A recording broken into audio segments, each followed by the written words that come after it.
Okay. Wonderful. This is such a learning curve we're going through here. All right. And then how do I get this to go away? If you click on the screen, we'll go. No. There we go. We got it away. All right. So welcome to our technologically challenged electronic recycling. You're wondering why we need to recycle this stuff, aren't we? All right. So now if I get it to actually go to the next slide, that'll be fun too.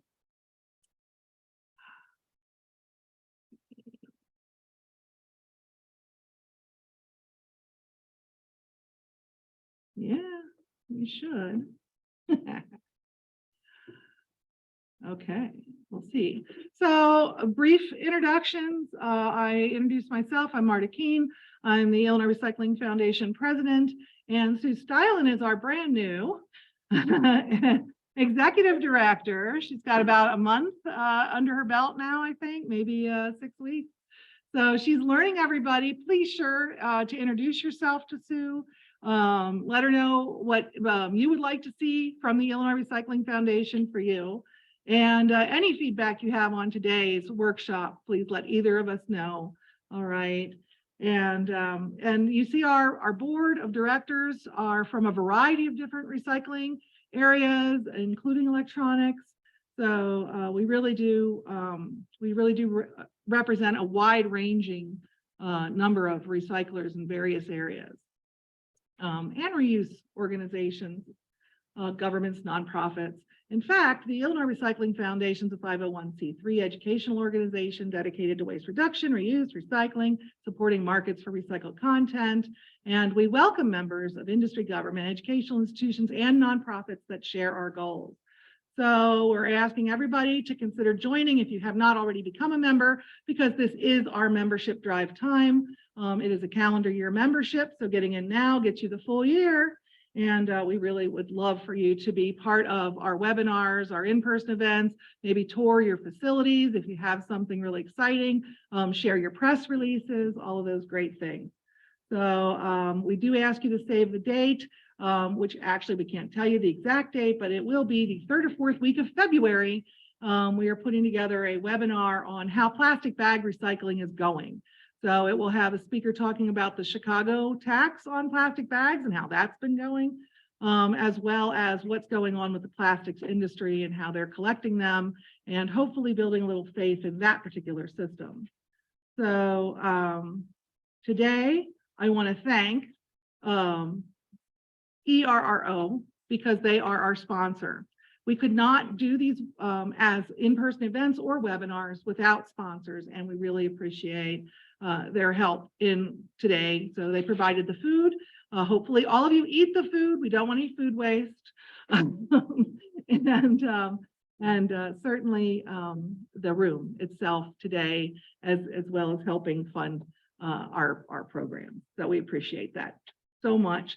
So the Electronics Recycling Representative Organization, or AKA what we like to refer to as the Clearinghouse in Illinois, is the Electronics Recycling Representative Organization, a nonprofit formed in 2014 that promotes responsible electronic waste recycling, researches electronic waste recycling legislative policy options, and where appropriate, provides electronics manufacturers and electronic waste recycling programs the opportunity to operate or participate in electronic waste recycling programs under specific state laws. So we're going to talk about our specific state law, which is known as CERA. And on the agenda today, we're going to start off with James Jennings from the IEPA, and I'm going to missay your name, Archana. I'm going to learn it, Archana. So we're going to meet Archana, Jason Linnell, myself, obviously, Pete Adrian, Carrie Gale, Becky Tracy is not going to be here, unfortunately, but she did give Carrie her information to present, and Jimmy Larkin from A-Team and Brian Dickerson from BLH. So we'll get a little perspective on a lot of different ways to work under CERA.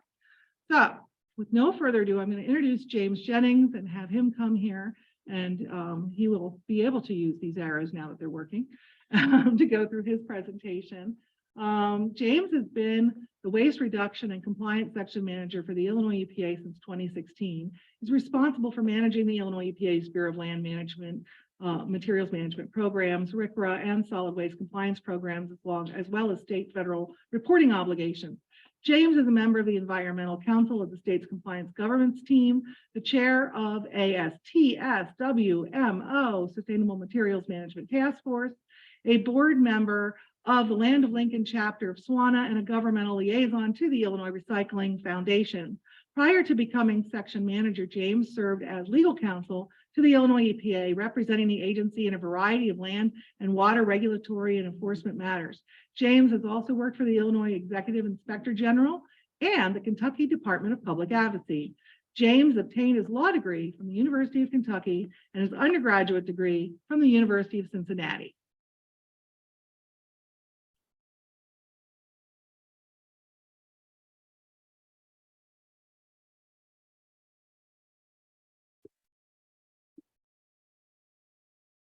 All yours. To move the slides, unless you want to say that. I mean, I'm welcome to. No, I'm good. Okay. Okay, so John and I are both going to present on this. Partially because we have sort of a different perspective. Like Mara said, I've been in this position since 2016, which now from an agency perspective kind of makes me a dinosaur given how much we've turned over in our programs.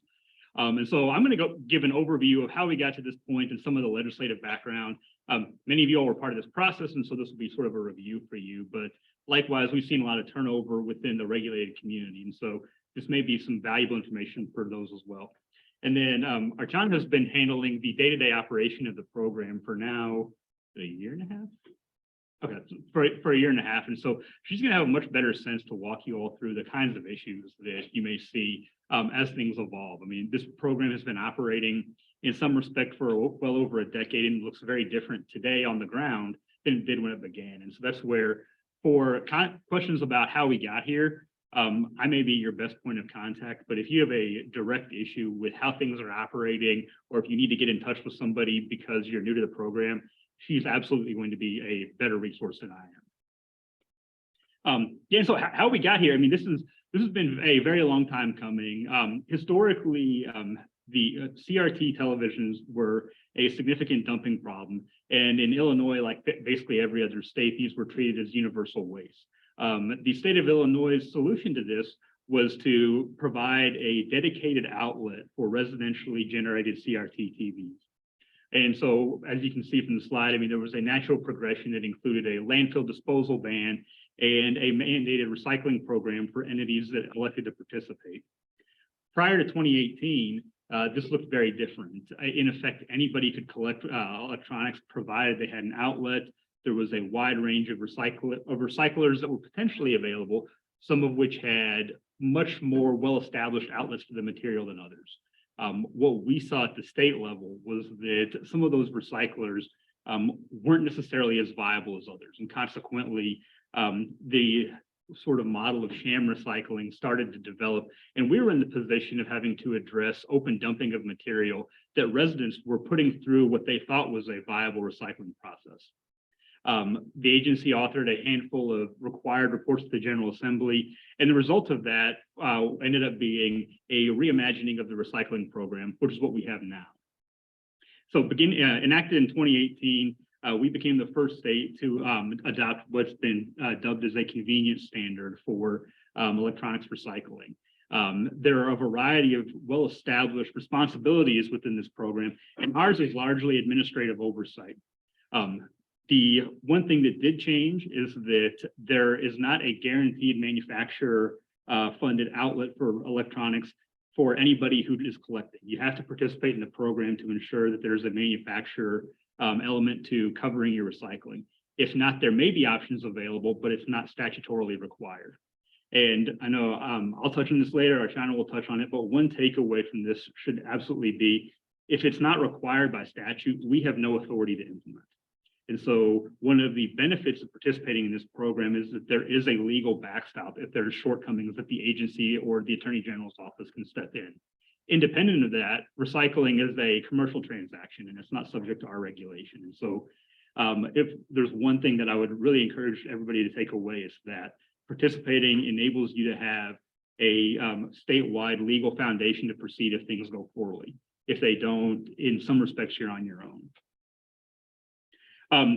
When CERA was adopted, many elements of the historic law stayed the same. The types of devices that were covered were maintained. And so what was authorized to be collected at the state level was relatively stable. As we understand, individual collectors had their materials list shift. I know MARTA had a much broader roster of materials that were accepted and absorbed as part of the program than this. And so that was one change that we saw on the ground. For anybody who's coming into the program entirely new, though, this has been the historic roster that is covered at the state level. And while it will be revisited when this law is re-examined in 2 years, until that point in time, this is what's covered. As I said earlier, one of the primary changes was that instead of having individual manufacturers assigned an obligation based on the combination of weight of material collected and their overall footprint in the commercial sphere, from what residents see, there's not a whole lot of difference. I know Jason will probably talk later about how that still has a role in what ERRO does, but from a state oversight perspective, we're not involved in allocating out individual responsibilities to any entity from Samsung to very small electronics manufacturers. In addition to that, this law contemplates individual counties having a set number of collection opportunities based on population. And that can range from as many as 20 for some of the more populous counties to a single collection site. That's very different than what you saw in the past, where anybody could set up a collection location, provided they had a recycler that was willing to take their material, and there was some demonstration that the material, once collected, had a downstream market. These are the stakeholders that were included as part of both the discussions in developing CERA, and then also how we operate going forward. 4 of these are specifically identified in state law. The only outlier are the group plans. And those are the collective combination of recyclers that ERRO helps coordinate with the collectors that are participating at the local level. And I will turn it over to you to discuss the county stuff. So counties are allowed to opt into our program every year, and they can, if they have by population a certain number of sites or events that they can opt in to participate, and if they cannot make that many sites or events, they can just tell us ahead of time that we have to just make a change to this. I can't do 4, I can only do 2 this year. I can't do 2 this year, I can only do 1, or they can tell us if they are able to run more than the allocated number of sites or events that they can that year. When they use the opt-in form, they are allowed to tell us if they have a preferred recycler. The recyclers will still be assigned every year based on the clearinghouse of who can make that reach that year, but they are still allowed to say what their preference is. And county can act as their own collector, or they can designate another one, or leave it up to the clearinghouse to choose who will be managing the rest of their downstream materials. And then one sort of selfish administrative note on this, during COVID, something that we encountered was that many counties weren't able to either hold events, or they had a collection opportunity that didn't materialize because of local closures, lack of funding, any number of outcomes.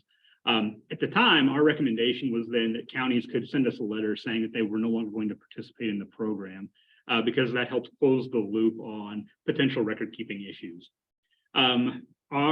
So this program is a relatively new one, is subject to audit by the Auditor General. The Auditor General had a different approach on what that might look like. And so the guidance that we've been given on their end is for the counties, instead of opting out, to send us a letter indicating that they would participate, but for these unforeseen circumstances. And that would have the same effect as a letter saying that you're agreeing to fewer collections. From our perspective, it doesn't make a lot of difference, but as we now gather, our state auditors look at it differently. And so it just comes down to being a slightly different characterization of how you give us notice.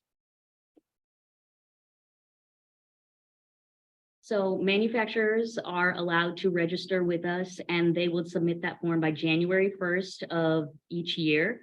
I get plenty of them by the December so that they know how to plan their scheduling, and that is absolutely fine with me. The manufacturer cost is $5,000. It's an annual fee to opt into this clearinghouse program. And they will submit to me their program plan. They'll submit to the clearinghouse, and the clearinghouse will submit the full program plan to me by the middle of the year. The program run by the manufacturer clearinghouse will provide the materials needed, the gaylords, the pallets, the loading and the load out, the transportation, which the trucks are funded ahead of time. So then when transporting away from every site or event, there is prorated throughout the year. So it depends on how much you can fill up in each truck for each event. And you can do it throughout the whole year. You don't have to cover it all the way in the very beginning of the year.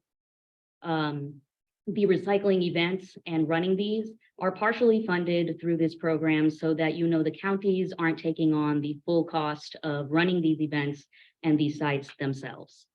On the local government level, you submit your opt-in forms to the agency. If you are a collector or are calling yourself a collector as a county or as a recycler, you submit a different form to me just as a collector or a recycler than you will as an opt-in form. If you are just a collector, there is no cost. If you're a recycler or a refurbisher, there is an annual cost of $3,000. And then the opt-in form is separate, just so you know, so that you can tell us when your events are, where your sites are, what the address is, any information you need your residents to know about how to bring in and how to load your recycling. And the counties themselves will set up the logistics, the labor, the packaging, any extended equipment they need to make it work, and they can have a choice of taking more than just residential or just residential. But I will note that with this CERA run program, that we will be covering the residential electronics, the covered electronic devices that are brought to us. It is up to the collectors themselves how and when they are going to manage any commercial or industrial electronics also brought to them.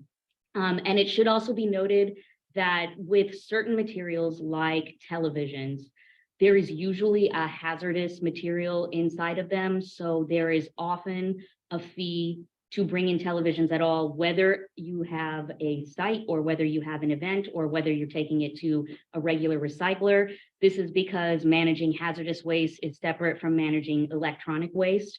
And when you manage hazardous waste, there are their own rules and their own permitting involved with it. So they may charge whatever fee is feasible for them. Okay. So the recyclers, they will also register with us the same time that any collectors or refurbishers register with us. And they are allowed to reach out to the counties themselves and coordinate how they are going to work with or transport from any of these sites or the events. And they must accept all covered electronic devices that are covered under CERA. That's a statutory requirement. They have to do it. And then some sites and some events, they may or may not take CEDs that are not covered under CERA, as long as they still know that they can. There's a downstream market and they know that they are managing it properly. And so then this gets into what the agency can and cannot do. And as an executive agency, we're bound by the authority that the General Assembly provides us. And so, I mean, many of the responsibilities we have are very much akin to what you would see for any other regulatory program. We compare submissions to us against the criteria we're provided under state law. If there are deficiencies, we reject them or provide recommendations on how to go forward. If things are approvable, state law obligates us to issue an approval. In addition to that, we have enforcement authority through the Attorney General's office. And why that's a potentially problematic issue is that unlike at the local level, we don't necessarily have some of the direct flexibility to provide enforcement oversight. Once the agency refers something to the Attorney General's office, they are an independent constitutional body. And so they can elect to proceed however quickly or slowly that they see fit. At the same time, one of the benefits of working with the Attorney General's office is that if they are made aware of issues that either the agency doesn't have the bandwidth to address, or from a policy perspective that they want to pursue, they can act independent of the agency's authority. And so there are benefits and detriments to this. Just one of the issues is that it does take a while. Any of you all who are a delegated unit of local government can speak to the kind of laborious nature of our state enforcement process, and that's particularly the case here. One deterrent, though, that is included with this is that there are specifically defined financial penalties as well as accelerators for noncompliance in CERA. And so as a result, unlike the Environmental Protection Act, which provides a level of enforcement discretion when seeking penalties, there are very specific criteria for manufacturers who don't register for dumping of these type of materials. And as a result, it gives the agency and the Attorney General's office a little bit more upfront teeth to be able to explain that failure to comply with this has very stark financial consequences. We also help coordinate the county opt-in process. That's why we're here today. And we all should serve as a sounding board if counties have concerns about either the opt-in process or questions that we're having from, or that you all encounter from the public. As Archana noted, counties have a very specific role in this process. That role is not to necessarily have to defend state law, particularly if your constituents have worries about that. I mean, you all are not obligated to be the agency or the General Assembly's shield when examining potential deficiencies in things like fees for TVs. And so to that end, if you all have resident complaints that come to that, don't feel that you have to address them specifically. We have a shared inbox that can provide information. Feel free to forward residents to us. The agency will respond and we'll be able to provide some guidance. But in this respect, the execution of state law, both its deficiencies and its benefits, falls to us. It shouldn't be on you all to have to defend a law that maybe individually you have issues with. Beyond that, we have other online publication requirements. We try to publicize these once information is available. The benefit of this is that it then allows any of the stakeholders here to have access to information independent of FOIA. The only things that we do not post online are the actual hard copies of the manufacturer registration forms. The reason for that is twofold.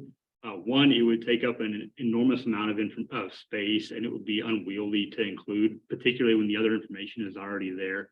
And second is that a number of manufacturers claim that some of the information that's included on their form is confidential business information. The agency by Roth reviews those and confirms that that's the case. And almost universally for these it is. And so it would create other FOIA issues for us to put those all online.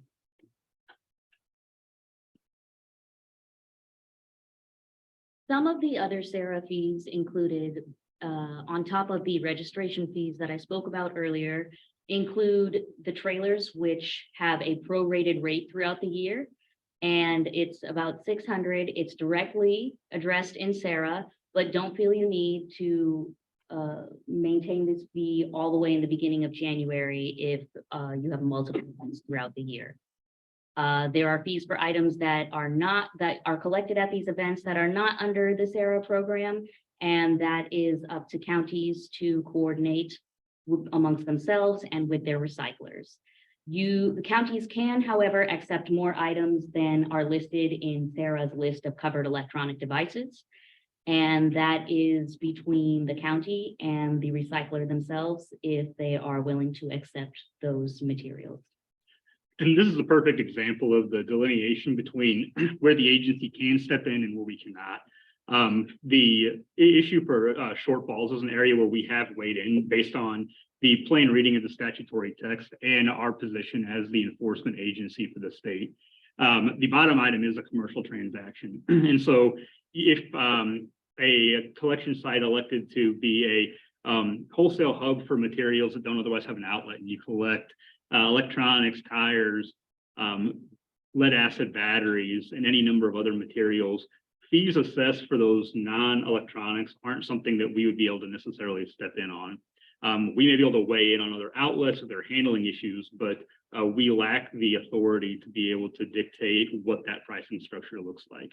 I want to also add that when counties run events and sites and they are collecting these, they would be recording the number of units or pounds they collect of these residential devices, separate from the number of units and pounds of commercial devices. This comes up later when you're turning in your final reports and records.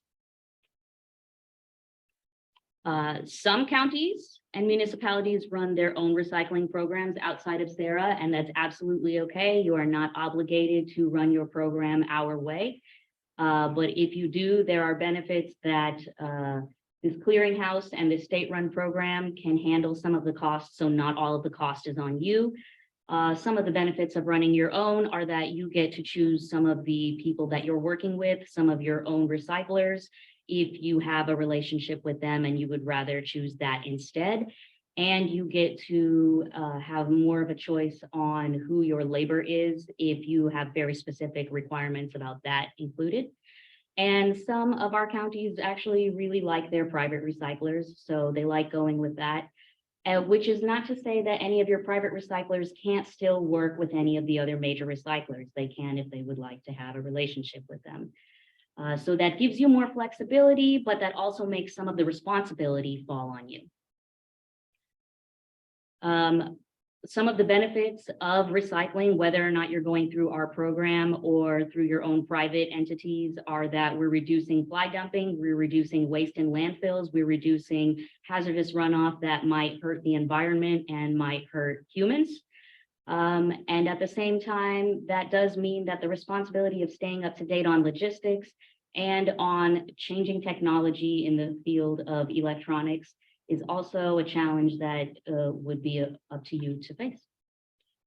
And an element of this is, I mean, there's two that have come up with us with some frequency. The distinction between non-CERA run programs and CERA run programs is a nuanced issue, and it's not something that I would reasonably expect any member of the public to have some level of fluency with. And as a result, there can be some very meaningful operational differences between programs that are participating in or not. Similar to the concerns with fees or other public issues, if you will find yourselves getting inundated or even hit with any complaints or frustrations by your constituents on how there may be operational differences, forward those to us, because we can walk through for them that process. It may not necessarily be gratifying for them because there are some very real variations, but that way you all shouldn't have to be wasting your time differentiating between how state law operates when you're not the executing agency. The other component of this, as Archana noted, is that from a state perspective, what we want to see from this is minimizing improper handling of these materials.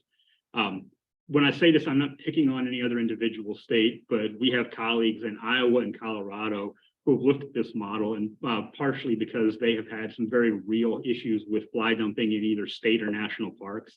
And while this may be an imperfect system, like all legal systems are, it has addressed that issue. We haven't seen an inundation of CRT fly dumping since this law has been passed. And at the end of the day, that was our primary field objective in how we operate this program. And so from this, you can see over time how the opt-in information has varied. Archana can speak to the potential COVID impact, but as you can see, I mean, we do have a pretty wide range of coverage statewide. Around 2021 and the end of 2020, we did see a number of counties drop off of the opt-in process. And then now we're seeing more counties opt in. Over half of the counties in Illinois are opting into the program. We hope more people can opt in and more people will receive the coverage they need so that they can take their electronics where they need to take it and off of their hands. And I'm seeing so many more. I think we're going to fill in the rest of the gaps. So this has been one of the elements that's been at times criticized. There's a noticeable omission here, and that is any data pre-2019. Prior to 2019, the information that was reported to us was that a significantly higher volume of material was coming through the statewide program than what we're seeing right now. The reason for that is a paper exercise. It's not necessarily what we were seeing on the ground. The historic state law included a somewhat disconnected reporting structure, which lends itself very well to double and triple counting, both by individual collectors as well as the crediting system that was used to allow manufacturer compliance. So in what we're seeing on the ground, there's been some level of stability. If anything, the depreciation has been tied to a comparable number of devices coming through the system, just devices that are naturally lighter because of the transition from CRTs to more modern technology. But that is an issue that we're very aware of, that our historic figures were significantly higher. We just have no data-driven basis to say that, in fact, in 2016, 60% more material was being collected. From what we can see, that's largely a function of the reporting structure and not of individual recycler or consumer behavior. But I mean, as we point out, we have limited data. We have 2 years of information that's been both verified against our records as well as ERROs. And those 2 years also happened to be a point where everybody was staying home and many of these sites were shuttered. So the law is up for reevaluation in 2 years. We'll have more information by then. We will very likely have to work with either an outside contractor or somebody at U of I to do an analysis of what the true effectiveness is, because the statistical element of this is not something that institutionally we have the expertise to evaluate. But from what we see, there has been some modicum of consistency from how the program was operating historically, and at least the volume of material that's clearing it now.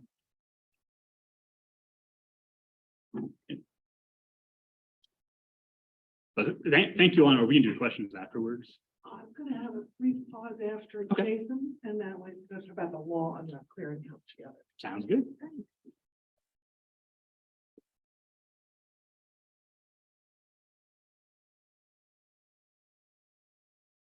So I'm just going to introduce Jason Linnell.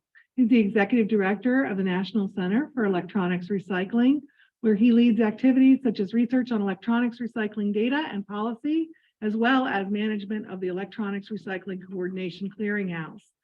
Under Jason's direction, the NCER manages and oversees the statewide networks of collectors and recyclers for the Oregon State Contractor Program and Vermont State Standard Plan, and administers the Illinois Manufacturer Clearinghouse.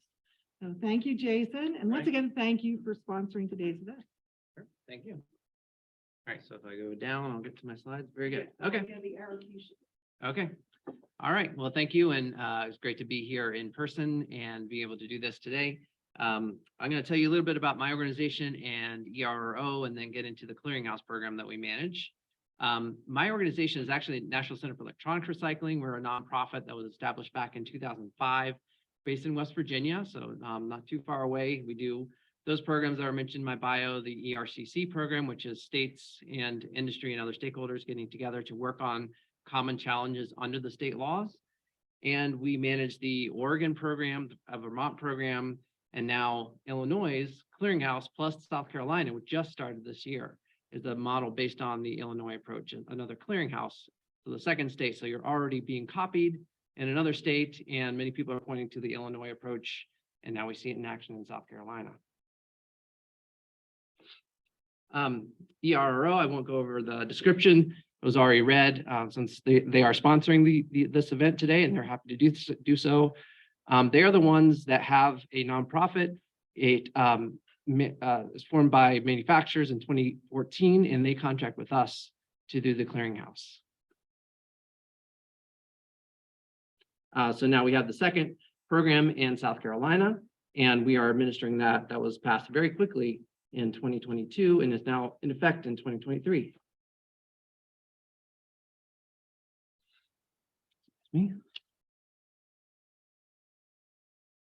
So James went over this a little bit, but I'll tell it briefly from our point of view as the clearinghouse. So what the clearinghouse does is we work with a few different entities, the main ones being manufacturers and the group plans. So we administer the program. Manufacturers have these obligations under CERA to collect and do bulk transport and recycling of the residential CEDs that were in that list that James provided. They can do this individually if they want. They don't have to work through us as the clearinghouse. They could do their own program, which would mean covering all the counties who opt in and doing something on their own, submitting a plan to the state and doing that individually, or they can work through the clearinghouse. So obviously, it's much easier to work through the clearinghouse, and that's what all the manufacturers have done. They can receive their assignments if they're over 1% of the obligation, but no one does that. Everyone works through a group plan. And group plans is just a term that we came up with to talk about sort of a group of manufacturers who are working together under a single entity that contracts with them directly. And the manufacturers can select these group plans annually, and they can change annually. They can decide to work with somebody else. They tell us who they're going to work with for the year, and then that sets in motion all the processes to assign the different counties who opt into the program. So I can tell you that we've had, in the first 4 years of the program, we've had between 5 to 7 group plans who have been in operation. At most, at one time, we've had about 6 for the first year, and now we're down to about 5, and I'll show you who those are. Some of them are here today. Yeah, just the group plans are the ones who actually choose the transporters and recyclers who are going to service the counties that are assigned to them by the clearinghouse. And they also then decide and work with all of you who opt into the program as counties and decide who are the collectors going to be, how many sites, how many events, how are they going to comply with the requirements under CERA. So a very important role. So I'll tell you a bit about the group plans. We have 2 of them here today. We have MRM, we have Dynamic. I think that's all that we have here today, but 2 of the 5 are here. They're different entities. They can be any type of entity. They could be a recycler themselves, like Dynamic, a recycler themselves, or they can be an entity that's more of a management entity like MRM, who is not a recycler.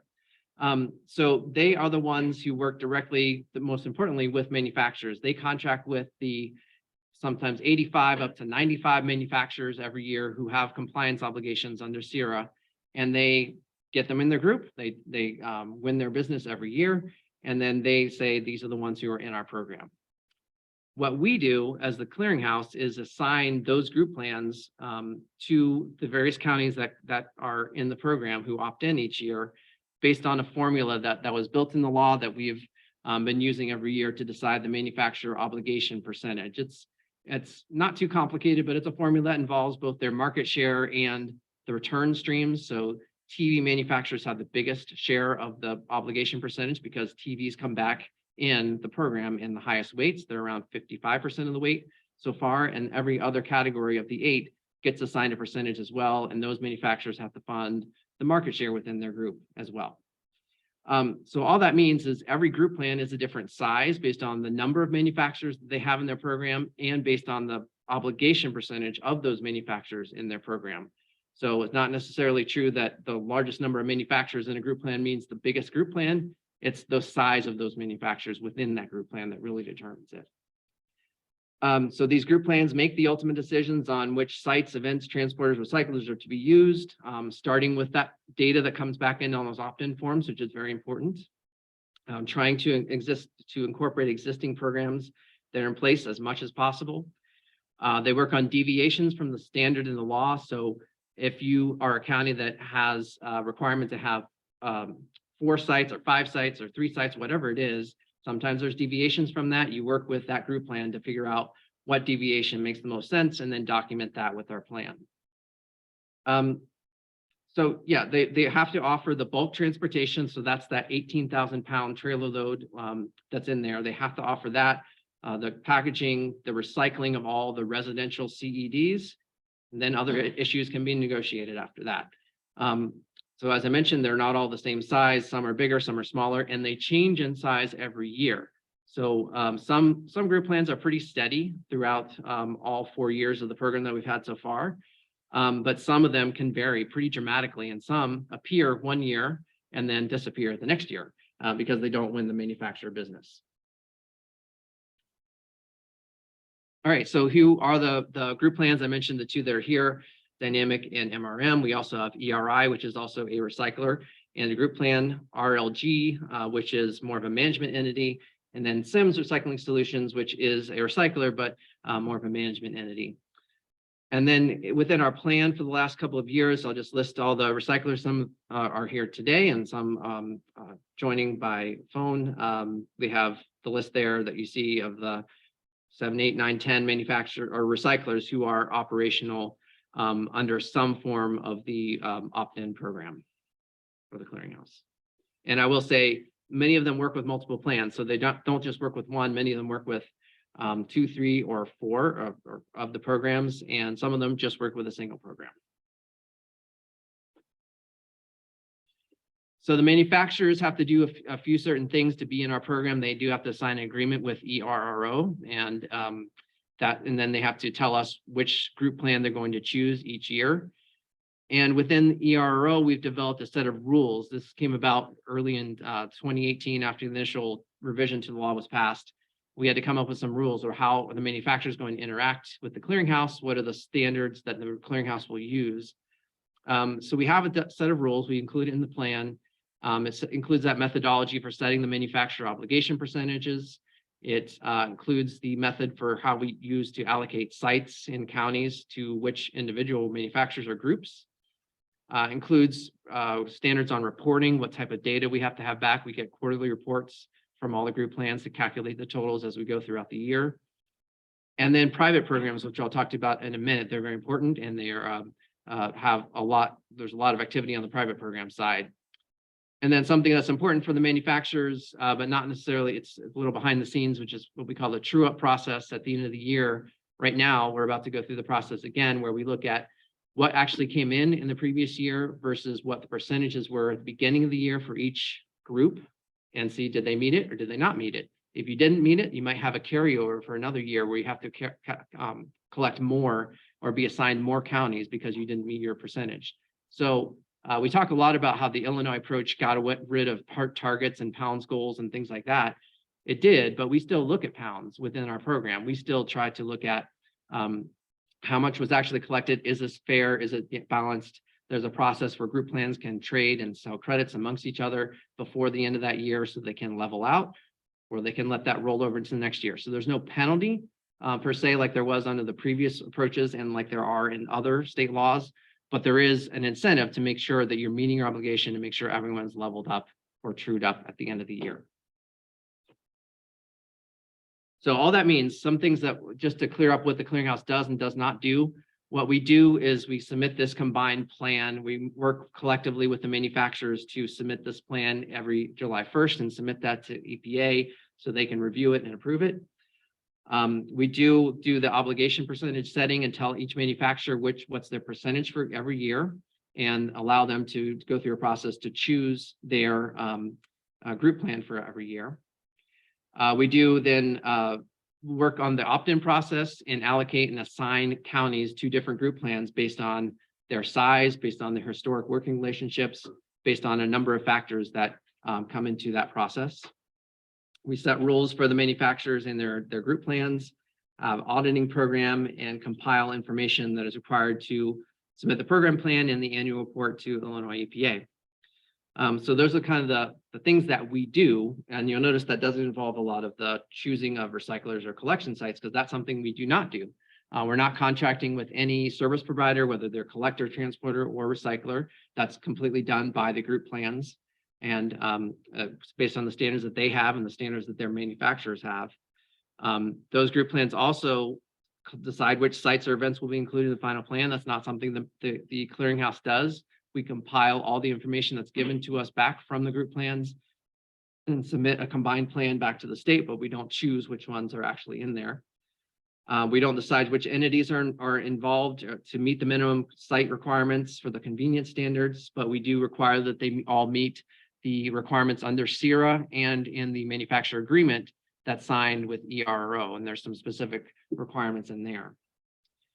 We don't mandate whether the group plans or manufacturers include all of your sites or events that you include in your opt-in form. What's included on the opt-in form is a starting basis for your negotiations and discussions with the group plans, but they and you can decide to do something different than what's included on that form, including going beyond that minimum or doing something that deviates from that standard, which require some documentation. All right, private programs. So it was mentioned there a little bit. So the data that you saw on the slide from James and Archana, that showed the actual opt-in program, the Clearinghouse program sites. There's about at least double that amount, or at least so double that number on the private program side, because normally we get about 50 to 55% of the total weight in our program comes from the private programs. So they're very significant. There are a lot of different things that are happening in private programs. The reason why the manufacturers wanted to include those is because there are programs like that from retailers, from nonprofits, from others that are out there that manufacturers were supporting, and they wanted to make sure that those continued and those got the manufacturers who were supporting those got some sort of credit within the clearinghouse for continuing to support those. So it's not necessarily the ones that are envisioned under the opt-in program for the county programs, but it is something that the manufacturers wanted to continue and to get credit for doing under the private programs rules that we have. So we define the eligible sites to be retail sites, which is using the definitions in the law, curbside collection programs, manufacturer-sponsored events, non-opt-in county and municipal programs. So if you're a county that didn't opt in for whatever reason, we do encourage support for those programs in those counties, and mail-back collection programs. So what the effect of this does, it reduces what those group plans have to do on the opt-in side. Everything is still covered. All the opt-in counties are still covered, and everyone has to meet those requirements. But if you have a larger private program, it means you have to do less on the opt-in clearinghouse program side.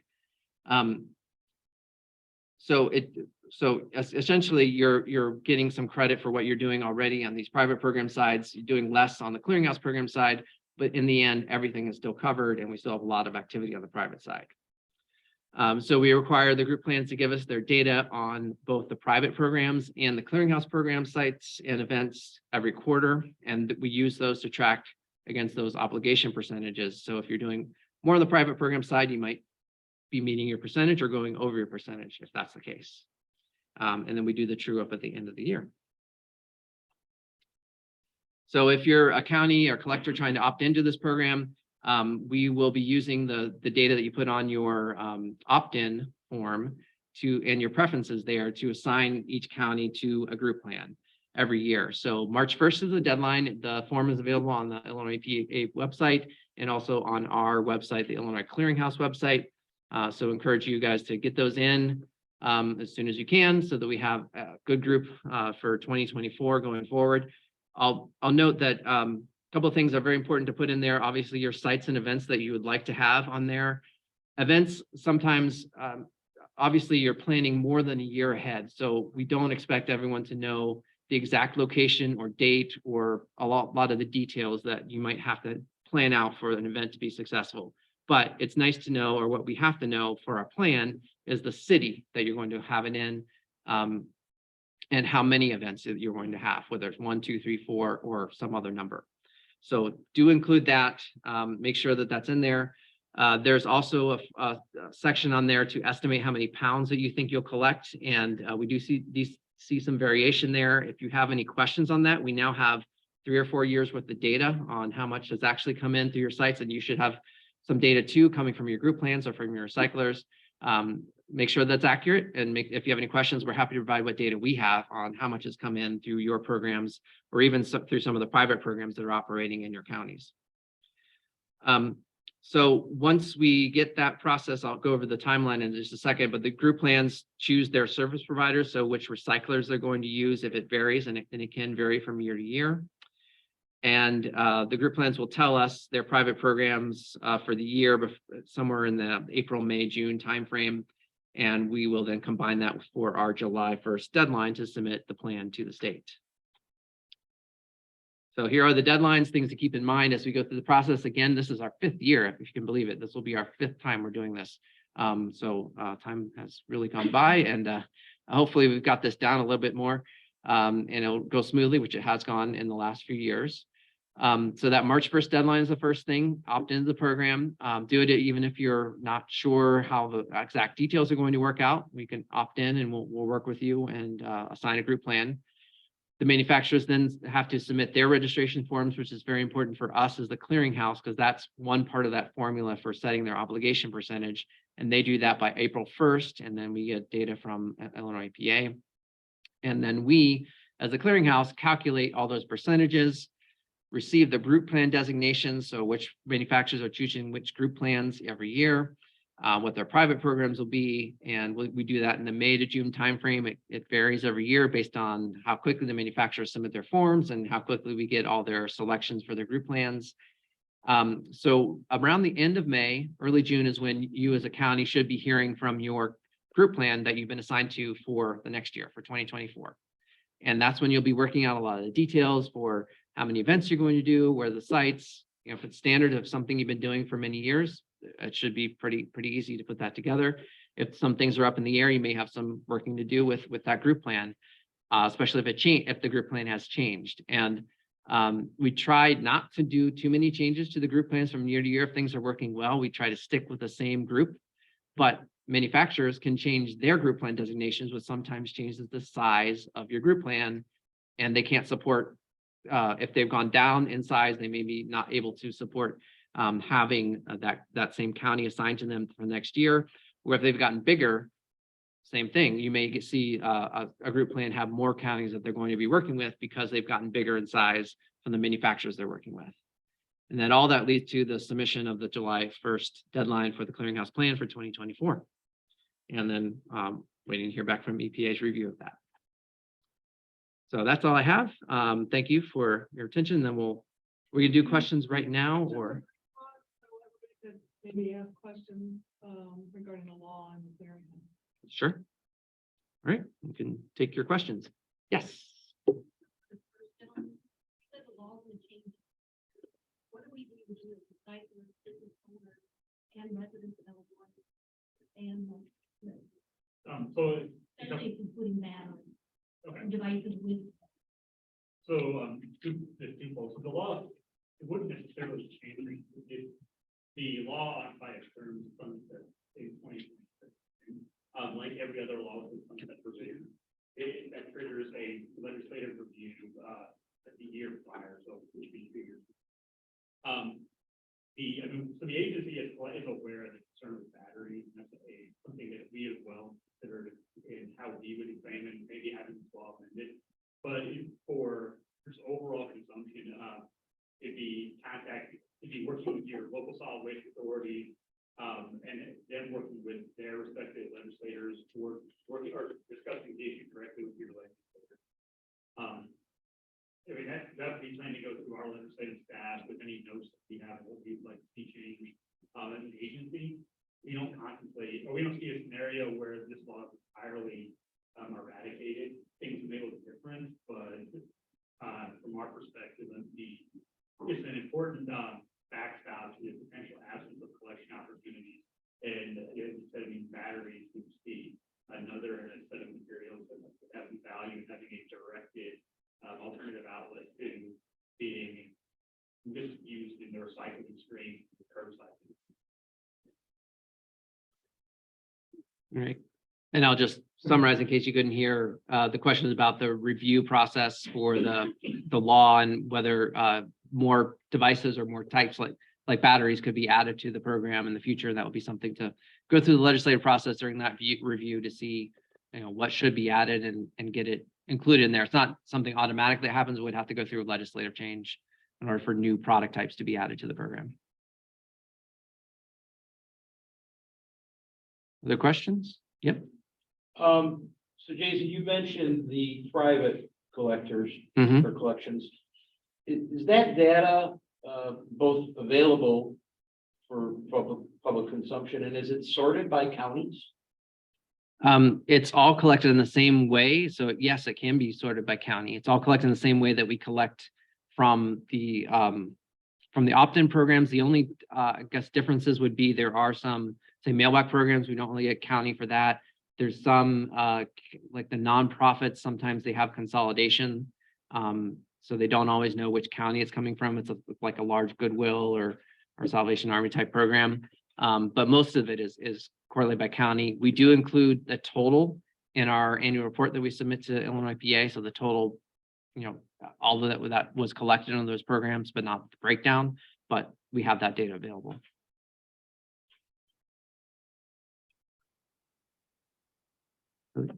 Jason, sorry to put you on the spot. I think Mhm. we saw the collection from 2019 was like 12 million Mhm. pounds. 2020, I think was 10.5 or something. Do you know what 21 and 20, I know 2022 you're still counting. Do you Mhm. know what 21 and 22 off the top of your head? I don't know it from that point of view, like just the opt-in programs. I think it's held pretty steady around the 10 to 12 million on that side. I know from the top level, I think 2019 was around 27 million, and then we've been in the range of 23 to 25 million for 2020 and 2021.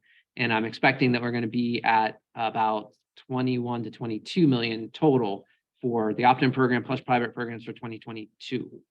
So it's a steady decline, but we look at data from all around the country, and that is pretty common that we're seeing.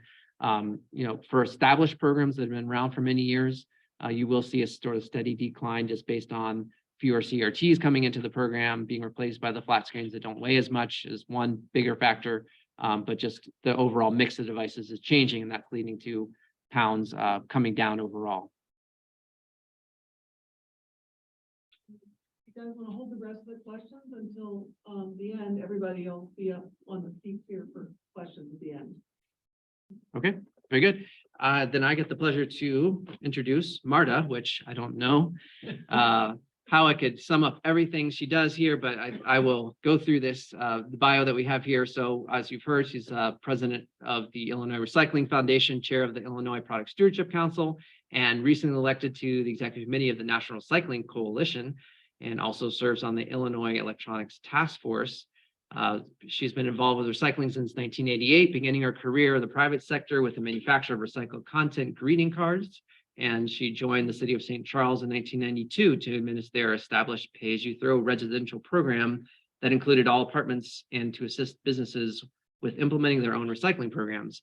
She ran the city of Naperville's program for 7 years, including opening the first regional HHW site from a city pilot program to one serving residents throughout Illinois. And she's been with Will County for the past 18 years, drafting their solid waste plan, working on legislation and expanding access to services to all residents. In her spare time, she's proud to have raised 2 children. Her husband raised her husband with her husband along the banks of the Fox River, where they often hike in a kayak. So, Marta, please. Thanks, Jason. Good Lord. All right, I gotta narrow that down. Anyway, all right, so I'm gonna just kind of give you my perspective of the different models under CERA, because we're here today to try and get as many counties to opt into this program as absolutely possible. We would love to have all 102 and the city of Chicago, so we want to make sure that anybody here from local government has a clear understanding of this process. And we also want to make sure that all the recyclers out there, that they understand that they can play a role in this, even if they're not one of the big television recyclers. Maybe they're a local recycler, commercial item. And so that's a really big part of why we are offering this each January. So really, gotta let you know. So I tried to break it down. This is my perspective. This is not documented anywhere. But I consider when you do one-day collection events, if that's what you decide to do, there's the first 3 different ways I think of doing them. You can do them where the manufacturer under CERA is going to send you a semi-trailer, okay, or 2 or 3, whatever you tell them that you think you're going to need for this event, right? And those are going to have supplies. They're going to have pallets. They're going to have shrink wrap. They're going to have Gaylord boxes, okay? And then you can choose to staff your event. Hey, get some public works guys, some highway department, ask the local football team to give you a hand, whatever it takes. But you're going to stand there and you're going to look at the list of accepted items and how they have to be sorted. And you're going to do all of that work to take them out of the cars for the residents and put them in the right places. And good luck shrink wrapping CRT televisions and playing Tetris. Okay, but hey, great, you did that. Okay, so you're hosting it, it's on your site, you're paying for the publicity for it. Okay, and hopefully you're getting all those trailers to 18,000 pounds or greater. Okay, because if you don't, then you have to pay for having an underweight truck. Okay, and I will tell you from personal experience that having amateurs pack the truck, you're almost guaranteed not to hit 18,000 pounds. Okay. Which brings us to 1B as an option for your Saturday event. So now you still have the manufacturers sending you the same, the number of trailers. And I say manufacturers, it's not like Jason said, it's really your assigned recycler. Okay, sorry for that. Anyway, and so they're gonna send you those, and then you're gonna still promote it. You might still host it. You might do it on your parking lot. Okay, but now you're going to actually contract with a professional electronics recycler. Okay, I highly recommend this as an option. Okay, these guys are going to recognize these materials. They're going to know how to sort them. They're certainly going to know how to play Tetris with them. And they're going to pack that truck, and it can hit 22,000 pounds pretty easily for a lot of the materials. So you're good. You're not going to get any fines there for being underweight. So it's a great option. All right. And then the third option is you can have them send a semi-trailer and supplies to the actual third-party recyclers location. You don't have to do it on a county or city parking lot somewhere or school. Okay. And here's the advantage of this idea. Say you have 10,000 pounds left after you filled 2 trailers. You could pay the fine, or if you're at a third-party recycler, maybe he can take those non-television items and he can recycle them another way. He can hold on to them until your other event you're having in the second half of the year. Okay, you have options that don't cost you nearly as much money as the underweight truck, maybe. Okay, so again, you need to think about having relationships with the third-party recyclers for either of these options and making it a financially good decision for you. Okay, so I will say for the third-party recycler, once you become the location, you do risk illegal dumping. Residents might think they can bring stuff to you all the time. So that's something else just to kind of keep in mind. All right. So the county recycler or the recycler you hire should use an appointment system. These are relatively inexpensive, a couple $100 the whole, for a year if you're doing regular appointment events. Sometimes I know one county, they did the trial period. They only did one event, used the trial period, went, yeah, we're not going to buy it. So they didn't pay anything for their appointment system. I really, really stress to you, use the appointment system because it's going to help you know how many staff you need on the ground. It's going to help you order those semis so you don't end up with a half-empty semi. All right. So it really does make a huge impact. You can say, hey, if I have 500 people coming to this event and I average 70 pounds per person coming, there's my weight. There's what I'm expecting to get. Right. You can do that kind of math ahead of time. That helps your third-party recycler. If you're using one, it's helping, obviously, your manufacturer assigned recycler a lot. All right. And hopefully helping you financially as well. So estimate no-shows. I will tell you my experience, 10% is really normal for no-shows. If you have beautiful weather, it's going to be higher. Sounds contrary, but actually people find better things to do than bring their garbage to you on a beautiful day. All right, so just to keep in mind, if it's raining, it's actually going to be a little lower sometimes because, why not clean out? I basically, I would advocate for you to negotiate with your clearinghouse assigned recycler to waive an underweight truck fee for a Saturday event. I cannot stress that enough to you. You are making a big guess and they are making a big guess. Both of you are sitting here making a guess. So why not try to share the responsibility for that? You're going to do the best job you can. You're going to use an appointment system. You're going to guess, and hopefully they will allow you to guess and not charge you the underweight fee that is allowed by law and prorated, but still avoid it. If that's not possible, like I said earlier, that third-party recycler might be willing to take some of those items. Now, that's not ideal. And I know Jason's going to be mad at me for saying it because, you know, the manufacturers don't want just the TV. They don't. I mean, that's the dog in the race, okay? But at the same time, you know, we got to try to make this as financially feasible as possible. And you're doing a lot of work. So I just want you to know you have options, even if it's not the ideal option. So, all right, so that's Saturdays. Now you do permanent sites. All right, you decide, hey, I want to have a permanent site open year round for my residents. All right, and again, you can do that at a county site. If you have a highway garage, right, and they're willing to do that, someplace that's, you know, obviously not the county seat, but somewhere that they can do that, you can put all that work on you.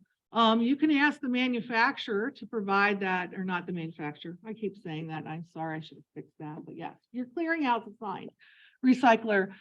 You can ask them to provide you with a semi-trailer that's parked there. Now, they don't like it to be parked there forever. That's a cost to them, and you got to recognize that. But, you know, if you're thinking you're getting enough material to fill a trailer every couple of weeks, well, then, you know, they're going to work with you. They're going to send you the trailer, the supplies that I mentioned, and you can fill that. You have a forklift on the site, and you've got guys willing to play Tetris with CRT TVs. So you can do that. Again, you got to watch that underweight situation, because again, I mean, it takes a lot of practice to pack a truck to even 18,000 pounds with the way TVs are shaped, projection TVs, and lots of different crazy things in the TVs. So it is a challenge, right? So again, I recommend using a third-party partner on that.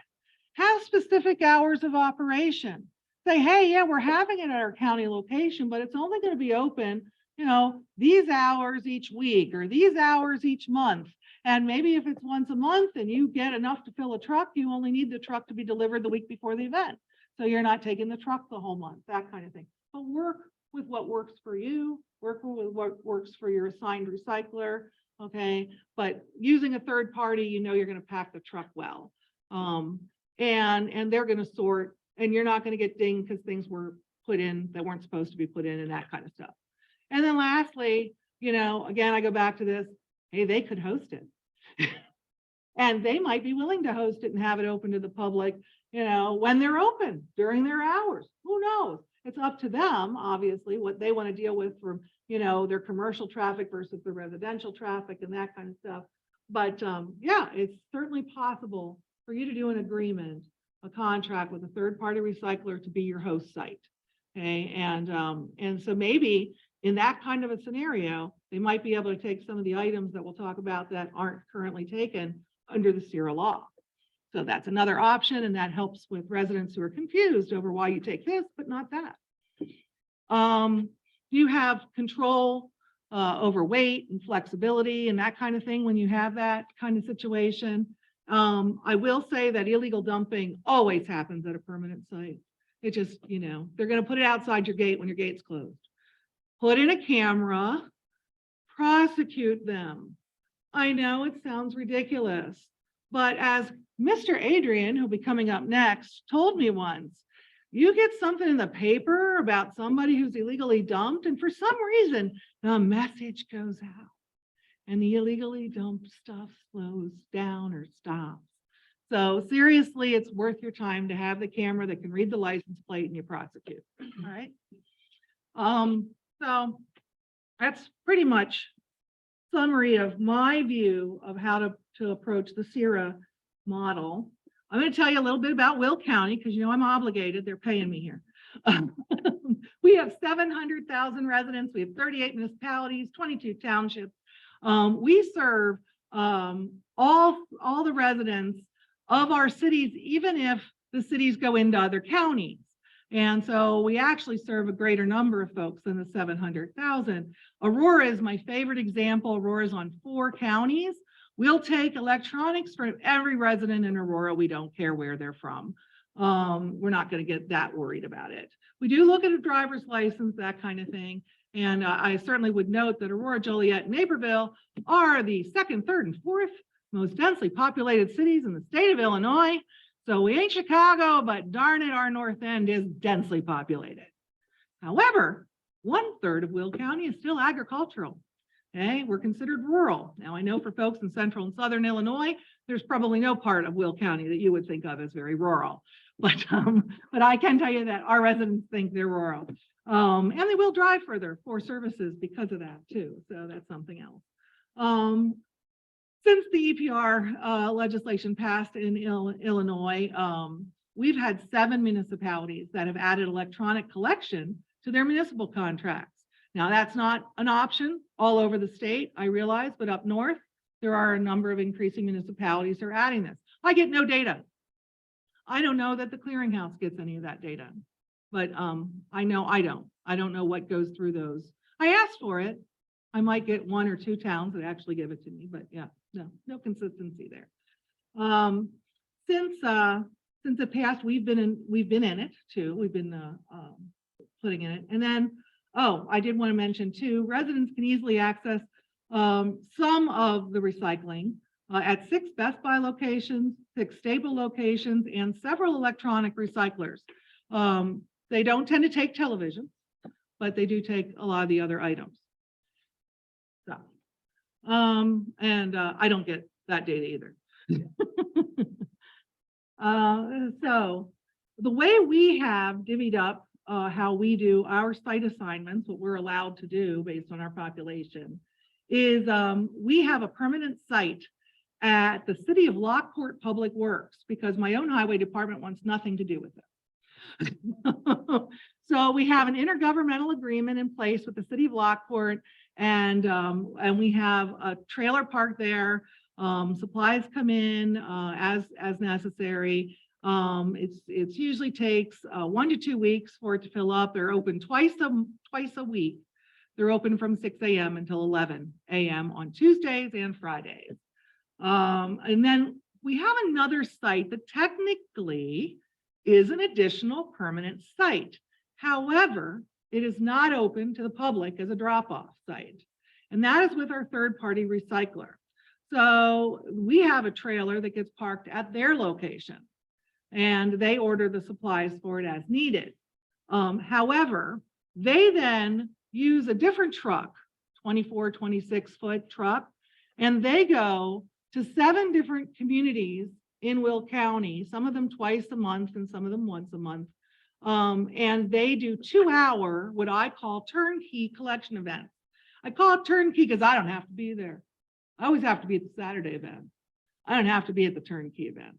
So from 5 p.m. to 7 p.m., they go to these 7 different communities, which pretty much, as you can see from the circles, gets service within 10-mile radius to the vast majority of our residents pretty easily. Okay. So if they don't like one, they'll go to another. I can't tell you how many people that I and our secretary in our office talk to who, just figure out, where do you work? Where do you live? Do you want to go early in the morning, evening? What works for you? And they find it. So it works really well for us. It is a little expensive to run. So if you don't have lots of money, it's probably not your best option. But you can probably find other ways to vary these things. So just ideas. And then we also do Saturday events. We don't use all of our allotment on the permanent program. And we will do 4 to 6 Saturday collection events. And for some reason, residents love Saturday collection events. I wish I could stop them from loving them. But yeah, I can't. So yeah, that's why we do them. And I would say I use a combination of what I described as 1B and 1C to do these. And I just have that up there for a refresher. But basically, we use an appointment system for any Saturday event. We do not use the appointment system for those 2-hour turnkeys. All right. I don't need to worry about who's showing up and not showing up on those. And then for the appointment, though, we need to order those trailers in advance. We use the history of that area. If we've been at a school and now we're going to a park district, or something, but it's the same town, we have an idea how many people are going to show up. So we try to combine those two to figure it out. This idea that electronics is getting lighter, don't let that one out of your mind. because it's going to have an impact on how you estimate the weight you're going to get from the event. Okay, so it used to be 100 pounds years ago per car. It isn't anymore. So the fact that these items are getting lighter in weight. CRTs, yeah, we don't get as many of them. We don't get the console stereos with the wooden cabinets anymore too. But we get plenty of the flat screens because those things, they break really easily. So yeah, get those. They are a little easier to pack. So yeah, we use a third-party recycler. The day of the event, the picture you have here, you can see them all set up with the pallets in waiting, Gaylord boxes.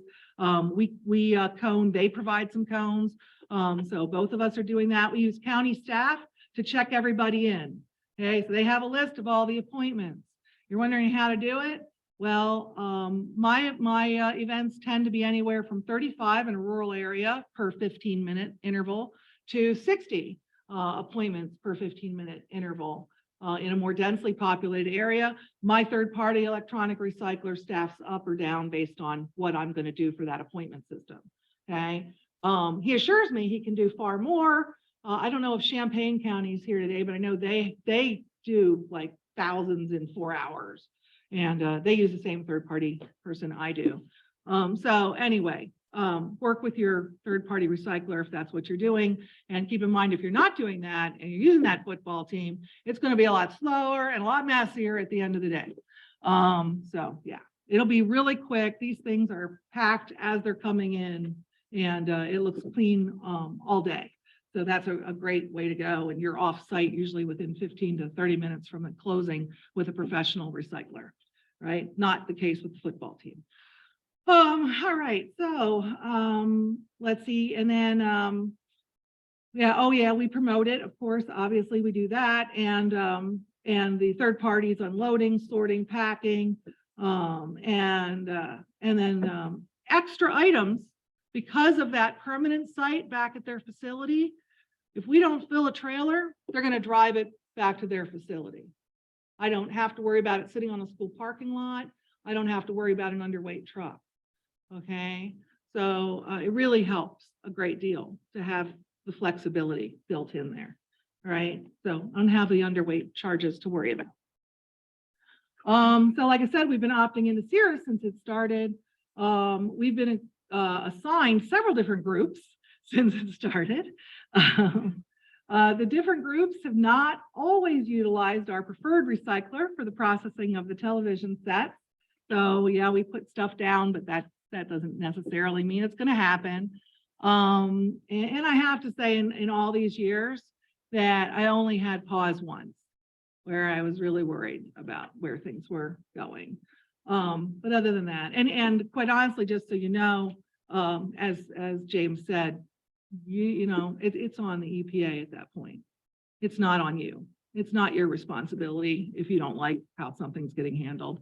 So if you have a resident tell you something or whatever, you can just, hey, EPA. Yeah. Many of the groups that have been assigned to us have asked us to sign contracts. And I bring this up because we were told that that was not a requirement under CERA for opting in, and our state's attorney office has advised us against it. It doesn't mean that every year they don't ask. It just means that every year my state's attorney says no. So if you're signing contracts with your group, just I would say review it, make sure that it's, you know, serving both your interests. But most of the stuff they're going to do with you, they're going to do with you regardless of having a contract. I haven't had any issues with them working with us for the most part when it comes to that kind of stuff. The groups can be very, very helpful. But at the end of the day, you have to remember that they're getting paid by the electronic manufacturers who've chosen them through a bid process. All right. So like any bid process, I'm sure that they were the lowest responsible bid. All right. And it's their job to make sure that what they're doing is meeting the expectations of who's employing them. And as much as they're willing to work with you and are very kind, you're not paying them. Right. And you need to keep that in mind. Okay, so I have had relationships with them that have been great and positive right now, loving. But but I've also had adversarial relationships. And it has hindered what prior to CERA, we had no problem negotiating the non-CED items. We've had problems off and on under CERA where it's almost like a wedge, where we have to deal with them as the middleman and we can't actually deal with the recycler directly. It's been off-putting and sent us in other directions because we just don't want to deal that way. So just all things for you to keep in mind. So on the subject of these non-CEDs, or what I like to think of as former CEDs, so I'm going to vary a little bit from what the IEPA said here. And that's because I was in the room when we were negotiating CERA. When we were negotiating CERA, the idea was that they were going to take care of everything associated with a computer, everything associated with a video recorder. Yes, they make the computer. They don't make all the peripherals that go with a computer. They don't make all the peripherals necessary like the VHS tapes that go with a VCR. And so since this has come in, that's not in the law as a covered. It was not on the list that the IEPA gave you. Was it talked about? Was it mentioned in committee meetings when it was getting passed? Yes, all of those things, but it's not in the letter of the law. And so there's a lot of peripherals that are just little orphans. Sometimes you'll get folks who work with you. My understanding with cassette tapes and VHS tapes specifically, that used to be included years ago, is that the shredding equipment used today, they get tangled in, like a plastic bag in a MRF.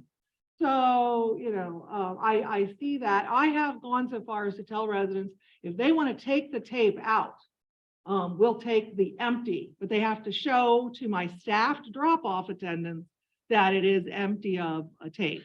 And then it's plastic and it can get recycled. And not always through my designated recycler, but often through my electronic recycler. But either way, can't have the tape in it. Okay. Battery backup systems. Most people only have a battery backup system because you have a computer, but they're not covered. So it's just things like that people don't understand. Now there's other items like microwaves that are just orphans altogether. They were never going to be part of CERA, and they're not part of white goods legislation. You go to other states, they usually fall in one or the other category. Not here. Okay. So I know we've had counties who will take them and they just charge people a few dollars to take them. I currently have a scrapper who takes them and is happy for them, and I pay nothing. So, it's fine. It's not costing me anything to take microwaves. So again, if all else fails, having a scrapper that can take some of the items on this list you see here, string lights. I do a big promotion every year. December, January, bring your string lights to county. All right, we have right there in the lobby of the county building. You can do your string. You can do all the electronic drop-offs too. But hey, yeah, look, and I got the new county executive there with a picture, right? It's going to come up in the next slide. Anyway, big promotion. It promotes your electronics recycling program. Okay, you're getting a little more emphasis on it. Gets people excited. Something weird. Is not part of CERA. I'm sending this directly to a scrapper. It's wire, copper, whatever. It's good. All right, so just ideas. Think about ways you can handle some of these strange items. The embedded battery situation, we got to find a way to handle that, whether it's through the electronics recyclers, because a lot of these electronic devices, I've had conversations with James for several years about vapes.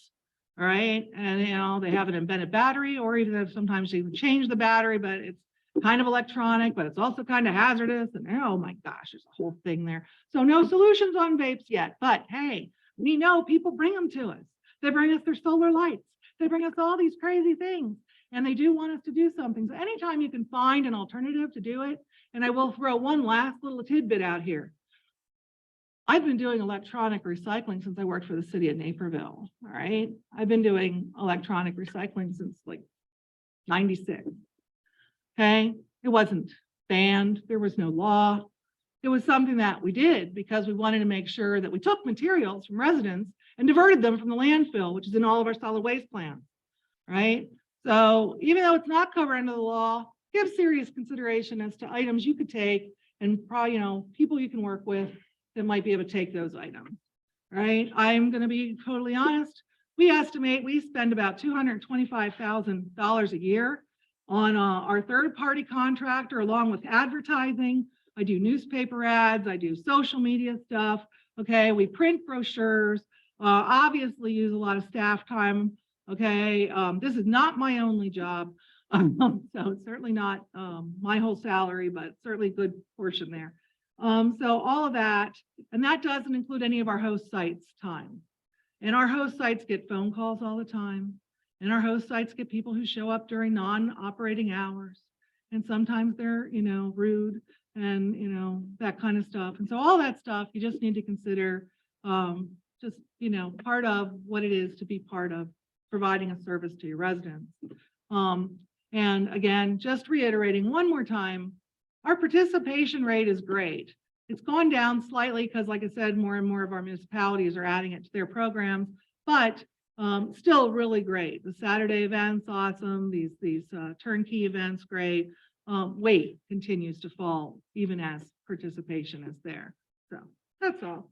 And then, yeah, there's my new county executive. So those are some things I did on social media on the bottom there. I'm going to tell you, I would be the first to tell you, CERA is not a perfect law. Is it one of the best laws in the country? Like Jason said, we're being used as an example. I certainly like to think it is. That's certainly feedback we've heard. I'm very pleased with what it's been able to accomplish. Absolutely. Just keeping in mind, we're going to continue to generate electronic products. Okay. This is an EPR bill. Extended producer responsibility. It doesn't mean just recycling. It means we're looking to the manufacturers to start using less toxics in their materials. We're looking to the manufacturers to lightweight their materials. They're doing a great job there, right? We're looking to the manufacturers to make their products more durable, reusable, lasting longer. I don't know where we're doing on those things. Okay, and there's no reporting back to the EPA under this law to even know whether that's happening. Okay, so things we can improve in the future, definitely. All right, and the other things that I throw out there is recycling always creates far more jobs than throwing these things away. And they contain oftentimes materials that are really important to keep out of the waste stream and to actually get back into our economy, because some of the nations that we depend on to get these materials don't always like us. So getting them back is good. So pretty much that's it. And I appreciate your time. I'm going to introduce Pete Adrian, who did not get me his bio in time. All right. But yes, and he can introduce himself, but I have had the pleasure of knowing him for many, many years. He's incredibly knowledgeable. And you tell him about that. How do I bring that up? Oh, you just hit the next arrow key. There you go. Oh, there I am. There you go. All right. So let's see, Swalco all over this thing. Sorry. Pete Adrian, Solid Waste Agency of Lake County, Illinois. We're a joint action agency. So a little history of me. I started back in '94 at NIU in DeKalb, running a small recycling program with student government, and then got a job with the county in DeKalb, and then got a job over here in Lake County. So '94 to now, it's my life. When did we start? Little background on I like this one best. Maybe I should just leave that on all the time. So anyway, that's our recycling program. We've got about 42 municipalities that are members of Swalco, but there's about 52 actual municipalities in the county. Some of them are members of other joint action agencies like SWANK, or not members at all, but they're usually little hamlets. So we cover about 96% of the county. 680,000 roughly is ours. So we're pretty close to Will County, and I'm going to explain Will. I think Lake County's got a little less square mileage or miles, but we've got more density as do, you know, the county to the south of us, like Cook or North Cook. Density really starts to happen there. I was intrigued to know you got 22 townships. Holy cow. So I've got 10. That's enough. We work with both townships, municipal and some of the county agencies as well in our program. So little background. We implemented our program in 2000. I wasn't there yet, but they did a first program, started with Motorola, working with Motorola up there in Libertyville, and trying to do some. I like to say we're the longest continuous operating, maybe not longest, because Naperville probably started a little longer than us. But same thing, didn't do that under any laws. It was just a more or less this idea that we knew there was toxics in these materials. We didn't want to see them going in our landfill. Motorola had a vendor. I believe it was SSI. I don't know, Jade's not here, but she was on that list, I think, right? So, you know, so we worked with Motorola and coordinated the program. But to date, we've done over 48 million pounds, you know, so that's breaking down to about 2 million pounds a year. Of course, the history of the program, we were nowhere near that in the beginning. I'll show you that in a minute. And then this little highlight in 2014, we hit our peak in 2014, which again, we were under, I don't think we had any law at that time. So it's just a little history, right? Small programs that kind of grew, mushroomed. One thing that was a phenomenon was we did manage to negotiate to get paid for our electronics in that time period between, I think it was 2014 through 2016, just before the other law kicked in. That was kind of unusual. But at one point, we were actually contemplating paying a vendor. So one thing for Lake County, we've never actually put out, well, I shouldn't say 100%, right, a single dime on electronics. But we've been very lucky to not have to pay to run these programs. And that is, you know, it's relationships. It's also just the unique nature of, you know, the way our communities operate too, I think, and the way the intergovernmental agency works versus a county government. We've got buy-in from those 42 members. They want to be a part of the program. They trust what we're doing and believe in what we're doing. Whereas sometimes county government is not trusted and is looked upon as being just overpowering and, you know, kind of a pain in, you know, some of the local governments' rears. So we've been lucky to have that relationship that I could go to a municipal and say, hey, look, we don't have any funding to run this program, but you've got a public works facility. You've got, you know, 25 employees. You've got end loaders and forklifts and, you know, some empty space in the back that we could put a trailer down. Would you be willing to host these events? And when we were, I think it was was it around that 14, 15 time, we had like 27 collection sites set up. And we were working with Sims at the time, and we were using little storage containers to put the electronics in. So it wasn't too overwhelming, but it was pretty interesting, and we were getting paid, and that had a lot to do with it, because the municipals were like, well, if we're going to get paid for it, then sure. Did it balance out? Probably not, but that did help. And I'll come back to that theme in a minute, maybe less. Keep my time short here. So little breakdown of how we run our program. We are, I think by state law, the CERA says we're entitled to 5 collection sites. So as Jason mentioned, there are what we call deviants. Deviant, is that right? Deviations. Yeah, we're deviants. All right. Shh. Don't tell anybody we're troublemakers. So we've got deviations. So we put in for more than that. So here's the makeup. We actually have 4 permanent year-round drop-offs. They have varying times and hours of operation. They're not open every day. One is open 6 days a week. Another one's open 1 day a week. You know, so it varies a little bit, right, on those 4 sites. They are, let's see, so one is a township, one is a municipality, well, 2 of them are municipalities, I'm sorry. And then the third or the fourth one is a for-profit solid waste hauler company, right? So they chose years ago to allow us to run a collection through their site.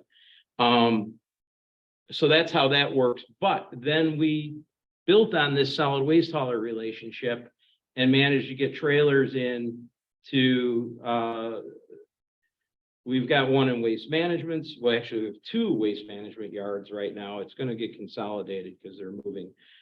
We've got one in a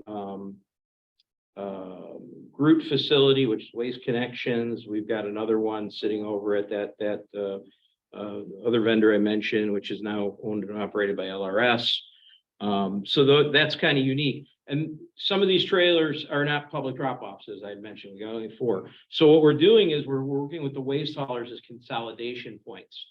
This was a little questionable in the beginning, but I think we've earned everybody's trust that what they're doing and how it's operating is not out of the norm of taking residential and, you know, with very minimal, if not any commercial material coming in. And then what the waste haulers are doing, we work with the municipalities to negotiate their waste hauling contracts and assist them in that process. And we've been inserting some boilerplate language into these waste hauling contracts that allows the waste hauler, it gets the waste hauler to provide for the collection of electronics. Some of them will do it at the curb, some of them will do it on call. But the other point would be is they're going to bring them into their facility. And then they're going to, you know, sort them, palletize them, gaylords, whatever, and load them up on that trailer. One nice thing about working with a waste hauler too, they're accustomed to getting waste. And they usually have a good way of dealing with that. So if they get something, I should take this back. With another common thing besides the curbside collection is the waste hauler will drop a roll-off, usually a 20-yard roll-off within that municipality. And that roll-off may be behind a public works yard gate and not accessible to the public, or it may be out in the front with a sign on that says electronics drop-off with the list of things that are accepted, not accepted, hopefully with a camera. Most cases they do. But then the residents can bring their electronics in, and with the assistance of the Public Works Department or just on a self-serve, the residents will leave their electronics there. We don't publicize those locations other than letting the residents of those specific communities know they exist, because we don't want a lot of cross traffic coming in. It's a part of a municipal waste hauling contract. Indirectly, the residents are paying for that a little bit. So to share, if a community tells somebody, yeah, we'll take them from another town, fine, but that's on their discretion. So the waste hauler then will pick up that roll off and do a swap out, bring it back to their yard, use some of their labor, sort through it, pick out stuff. If they did get something dropped in there that wasn't a CED, they're managing it on their end. So they've got a scrap metal box where they can get white goods and some small, you know, household appliance kind of material to go into there. They've got a trash dumpster. They can throw away some things. So, that usually works out, you know, quite nicely as far as managing some of those materials that come in through the roll-off container. So we've had a lot of success with that contractual process with the municipalities. The temporary roll-off, that's another one. It's just a municipal contract that allows for maybe 2, 3, 4 special collections a year. So what's happening is the waste hauler will bring in 1 roll-off, 4 roll-offs, whatever, you know, might be needed. And then they have a 1-day event within that municipality, and then those go off site and get absorbed into that trailer that waste hauler is operating. We do have 1 live load trailer too. That's another way to go, right? We talked about storing material until you have enough of it and then making that call. Certainly that's efficient, but it also requires some space consideration. So those are pretty much the model that we operate under. You know, everything Marta said earlier, I agree with. You know, it's you know, these one-day collections, you know, I did many of them in the past. You know, my motto has always been plan for the worst, hope for the best. You know, when it rains, it pours, because people show up more on rainy days than they do on nice sunny days. You just don't know what you're gonna get, you know, it's crazy. And you know, so the scheduling, though, I've never used scheduling because we kind of got into that after we stopped doing one-day events. I think it's a good idea. You know, it's definitely worth the money to pay for the scheduling. That software is not that expensive to buy into it. Let's see, what did I cover? I'm trying to think of something How else. do the haulers opt into you so that they're giving you? Yeah. information? Yeah, so, once again, I was gonna bring up something I was thinking about was memorandums of understanding or intergovernmental agreements. Those are kind of nice to have. I don't really like to call them a contract. I know you were saying that the recyclers wanted a contract with you. I disagree with that. I agree that is not a good idea to have to sign a contract with one of these recyclers that's obligated through a state law to do something. So we're pretty much on a handshake with the waste haulers, although this is the nice part, they've got a contract with the municipality to offer this service. So their kind of reliance on CERA offsetting that cost for them, so that they don't have to pay a for-profit, you know, electronics recycler who's going to hit them pretty hard for, you know, those TVs and some of that other material. So that works out pretty nice. The haulers have been pretty accepting to it. I mean, you're seeing some of it in Will County, that model is starting to pop up in some of the other counties. Well, if they're not opting in, you're not opting in, so I don't see their. Right, well, I opt them in because we You put opt the in. trailer in their yard, and fortunately, their yards are in our county. So that works out pretty well. I imagine there is a way to probably work around that if they're outside of your county, but you have to figure that one out probably with Jason and the clearinghouse and the recycler where that trailer sits versus who it serves. And then try to get some data. I don't get really clean data, that's for sure. Okay, when a roll-off gets picked up, that's all I know is it's a roll-off got picked up. I can kind of build it back and figure out. You know, one thing that was interesting, I was just doing some math. So I think we're at like what is it, 2.7 pounds per person at this current year. You know, I estimated we were at about 1.9 million pounds for 2022. I don't have all my numbers finished yet, but I don't think we're going to hit 2 million this year. Oh, well, comes and goes. That's a lot of weight. I don't wish anybody had to deal with that, but that's just what it does. Yeah, to be able to narrow that down to where it's all coming from, it's kind of tough. You know, I can tell which sites are the biggest, and our public sites are the biggest generators. The waste haulers, they don't have that many contracts, so they don't have as much volume. But I can sort of see it, you know, in those numbers if I really want to drill down a little deeper into those things. So I think the memorandum of understanding between a county and a waste hauler is a good idea. If you're going to give them a trailer and opt them in, that I think is a good idea. Maybe just to have a clause in there that, you know, 30-day out, something like that. So you're not just, you know, one day going, well, you know, you don't want to do this anymore. No, we're done. Yeah.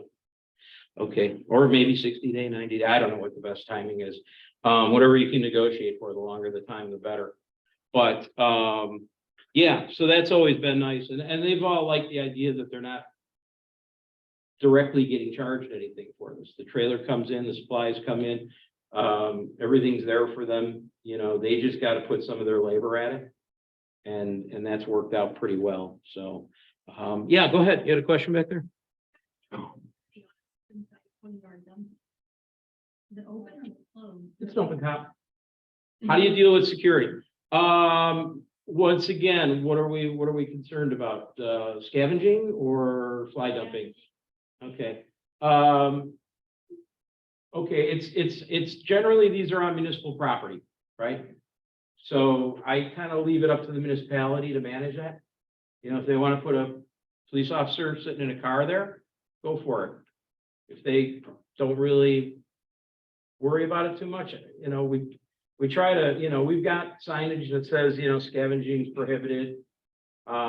They turn over pretty quick, you know, so a lot of times they're, you know, the nice thing is the waste haulers don't let them overfill because they know better. The roll-off drivers don't like hauling away things that are crowned over. It's kind of a problem, and they can get pulled over for that too.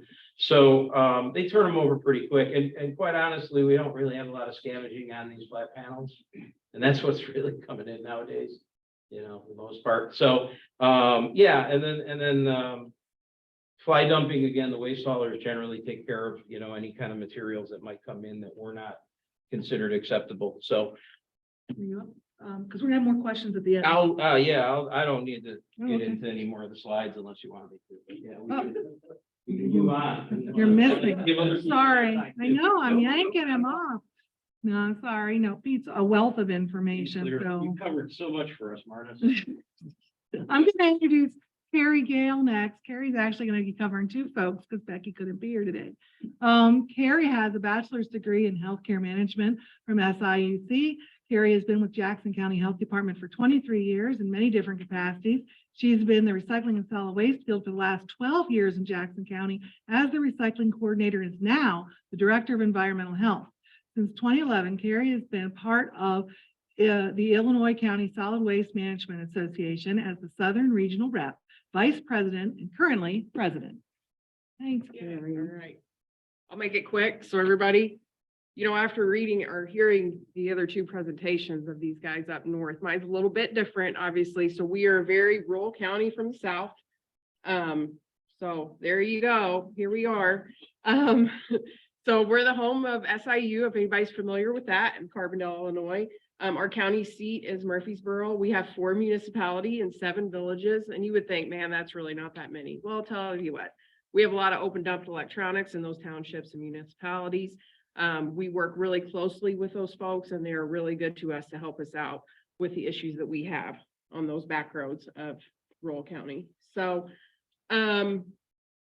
prior to our implementation of our one-day or our permanent site that we've had since 2002, we had one-day collections starting in 99, and we did like one a year.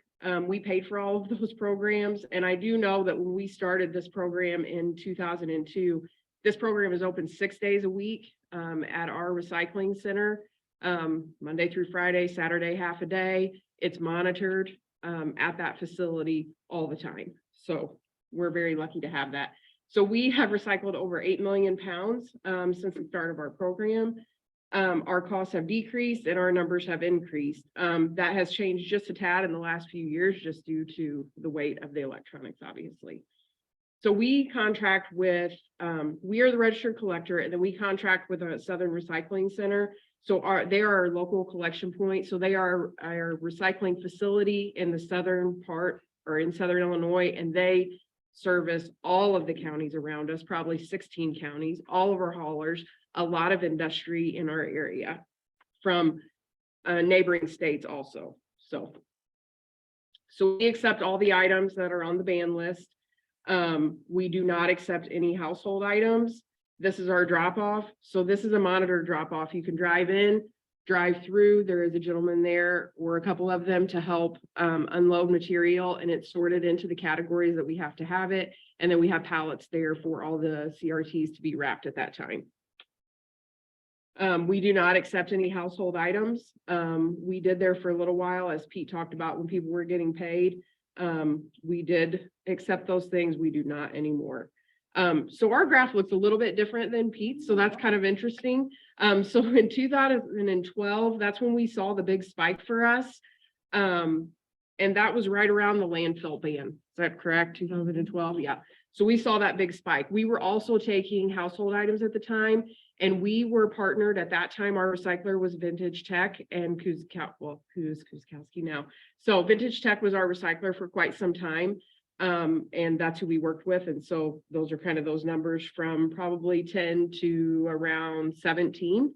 And as you can see, our numbers have dropped drastically. I don't want to say drastically, but in the last 3 or 4 years, they've really dropped. But I do attribute some of that to CERA, because if we didn't have this convenience standard in our area, we would be the only person having a program. So now it allows those residents in those neighboring counties to have options to take it somewhere else that is very close to them, and they can get rid of that material. So that has really helped our program, and it has decreased our poundage. So I appreciate this program very much.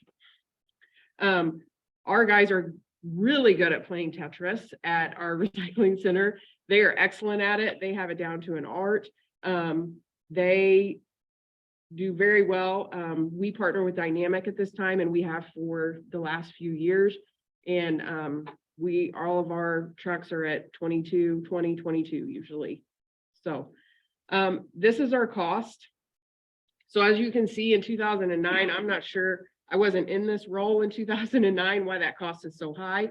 But then you see in 12, we had a little higher cost. So our cost is based on what we pay our local collection point. So we pay them so much to handle our material. And then we pay them for pallets and gaylords, because that is kind of our system that we have in place. Because they're there all the time. So we're basically paying them to staff our site 6 days a week, and it's very important to us. The cost based upon a reimbursement that we get from recycler based on what we pay them, our program probably costs us right now, you know, obviously you can see they're under 20, right around $15,000. That's great for us. It works for us, and we're happy to have that small program cost for the amount of work that gets done. So the benefits that I see are the best practices for the collecting and shipment of all the programs. So that was developed through the CERA law. The registered collectors are collecting the same items for recycling. That was an issue prior to that. We had a huge issue with that. You know, programs being open in the program, and they wouldn't collect TVs, and we would, and we got bombarded with them. And that was a huge issue. So I'm glad that that's there. The convenience standard, as I said, being a rural county, that has really helped. It decreased the burden, paying for the transportation. And then our challenges, you know, the possibility of us not working with the same recycler would be a very big challenge for us, because we have a great relationship with our recycler right now. And we are very fortunate to have worked with Dynamic for so long, because they've been great to work with. And we know the ins and outs of our program. They have an expectation we're able to do that. And so we're happy to do that. Our neighboring counties not having staff to coordinate programming. So the counties that surround us don't have recycling coordinators, solid waste people. They have county board chairs. They could really care less about our programming as far as that in those neighboring counties. So that is really hurtful to us, because they have an option to be a part of this program, and they can't because they don't have any staff. You know, what would be nice if we would be able to help them, someone in those places, be able to do those programs, because it's really that is a hindering factor. And organizations that want to set up collections, and that should say municipalities that have no programs and they want to bring them to our program. And I'll speak a little bit on that. So dealing with those challenges, we haven't had to deal with the recyclers, so that's been great. Our neighboring counties, you know, we're trying to work through ILCSMA and IRA also to reach out to those southern region members with information in order to enroll in those programs and try to figure out a way to entice them to get into that programming. So for organizations that want to set up collections in our municipalities or townships, we do a memorandum of agreement or an MOU with those organizations, and they collect. So for instance, we have the Egyptian Electric Co-op, which is and then we have our banks, and they want to provide those, that option for their customers to come in and recycle. So we set up a MOA that says, okay, here's what you do. We provide them with the pallets and the gaylords. We provide them with all the signage on how to sort it. These places have the options to shrink wrap and pallet for us, like our Egyptian Electric does. And then the bank, what we use is they do volunteers, and then they will bring those volunteers in to do that. But the material then is taken to our collection point, but it's already sorted. So the only thing that has to happen there is usually a shrink wrap, but that's it, because it's already sorted in those categories. So that has been very helpful. We provide them all the flyers. We do their media, we answer any of their questions from the public. So that program has really helped deal with some of those issues that our rural people can't get to our program. So we educate basically through our haulers, SIU, any of our municipalities. We use Facebook, social media, just like everybody else here. I will move on. So Jessica Flam is actually a recycling coordinator at the health department. She was unable to be here because she just had a baby. So, but she's the contact person for our program. So I will talk about Perry County solid waste. Becky could not be here today. And the reason I'm talking about Becky's also on the ILSPA board. She's our treasurer. So I just told her I would go ahead and do that. So she is kind of a one-man band. She is a solid waste coordinator, recycling, and the zoning coordinator for that county. So, and they have a lot of solar things that are happening in Perry County. So that takes up a lot of her time. So, but what Becky does, she does a great job, and it's just, but it's hard for her. So you can see she's located right next to us. That's her population. She has 6 municipalities. She takes advantage of the one-day event option of CERA. So she hosts 1 event per year right now, because she just doesn't have the labor or the people to do it, basically. And it does cost her a little bit. So here's her last 3 years. That's the information that she gave me. So in 2019, she had 2 events. As you can see, she worked with Dynamic, and then she worked with Reverse Logistics Group. And then in October, she worked with the same groups. So she has a little bit of a cost to her program. I don't know on the one-day events kind of what that cost is, and maybe you guys can tell me back there. I don't really know. Okay, you don't know either. Okay, I'm not really sure. She didn't tell me exactly what that cost was. So as you can see,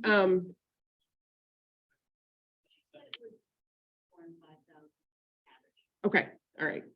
So as you can see, those costs, or I mean, her poundage is good. Those are great pounds to be able to collect from that small community there. She didn't have one in 2020 due to COVID, and then 21 was 30,000 pounds. And she said there was no cost for that event.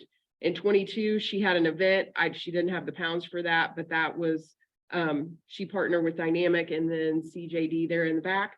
And that was on the non-covered items, the household items, because she does take those at her collections. So that's kind of unique because we don't take them. So she takes them because if not, she gets inundated with them at her one-day collection events. So she tried not to do it. It did not work for her. So,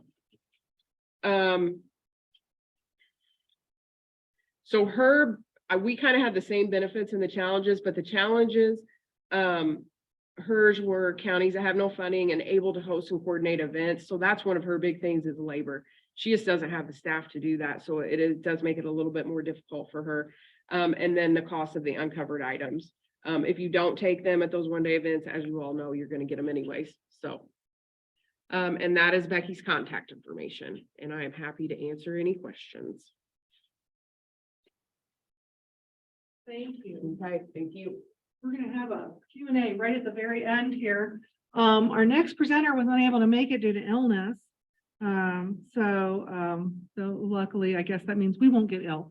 I'm going to invite Brian up next then. Brian, I'm like Pete, I did not. I will fly through this. Yeah. A lot of the stuff that everybody has talked about, I'm going to talk about too. I don't have your presentation though, or your bio or any of that stuff, and I have that. You're welcome. You did? Oh, okay. I apologize. I'm Brian Dickerson. Been operating DLH computers in the state capital of Springfield since 1998. So we've had a permanent site for drop off of electronics since then. I think I win for the longevity award out there, or lose. So we have one of the largest private networks, I believe, in the state. We cover 15 counties and operate, as Marta called them, turnkey events, where you schedule it, we show up. We don't do the appointment schedule. We just show up and collect all the stuff. We have Tetrising down to an art. Our flat screen television trucks can get 40,000 pounds easily. We tend to blend those with our projections because they don't. and get everything together. We bring in box trucks, for the most part, depending on your size of event, that, hey, look, there it is. There you go. Cool. We're on Yeah, 4. okay. Mm, Okay, residential, collections and drop-offs. We actually also have 3 permanent sites, in central Illinois. We have our primary location in Springfield. We have our Jacksonville, Illinois location in Morgan County and our Taylorville location in Christian County. Those are 6 days a week. We collect everything. If it's not, found in the kitchen or bathroom and at least plugs in or runs on batteries, we accept it. To prevent fly dumping, because it is a problem. shoot. No, put it back there. You didn't start the fly shot. Okay. So our residential one-day events that we do, again, we show up, we provide all the labor, we provide all the material, we provide all the transportation, the logistics. We've come up with an interesting way to charge for the transportation because of the underweight, overweight issue, because we're doing all of the work and we do it on box trucks. So we tell you your maximum freight charge is going to be $400. I don't care if you have 10 trucks, your maximum freight charge will be $400 because the first truck is $200. The second truck is $200, that makes 4. The third truck actually is a $400 credit to wipe out the other 2 because you obviously have hit your 18,000 pounds under CERA. So there's no need to have an extra charge on that. If we bring in a semi, it operates the same way. That's your third truck, so you don't have to do it. Tazewell County is our largest collection event. We usually take 2 semi trucks and 3 box trucks out of there. We start at 9 o'clock. We end at noon. We do not stop moving the entire time. They accidentally started it at 8 o'clock one year. We showed up at 8:30 to set up. And we were actually caught up to a 5-minute wait before 10 o'clock. So I thought that was pretty good for our events. Commercial drop-off. We operate what we affectionately refer to as a zippered system. We collect everything from everybody, but we have to keep it separate because the residential side comes in here, the commercial side comes in here. A printer from the office looks the same as a printer from the resident, but we still have to merge them together so that we make sure to keep everything separate on that.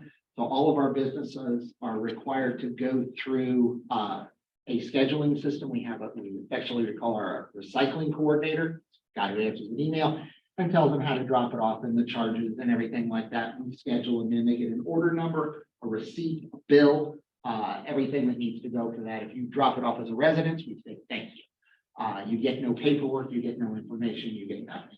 So that's how we do our commercial drop-offs, keep everything separate. We also do commercial pickups. So when we go into Iroquois County, it's fun. So we go all the way up there.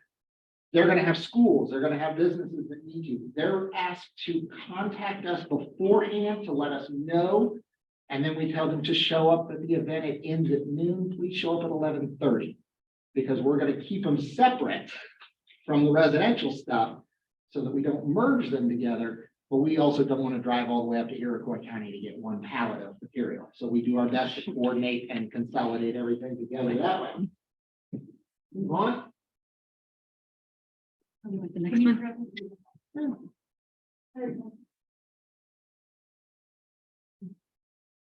Okay, next one.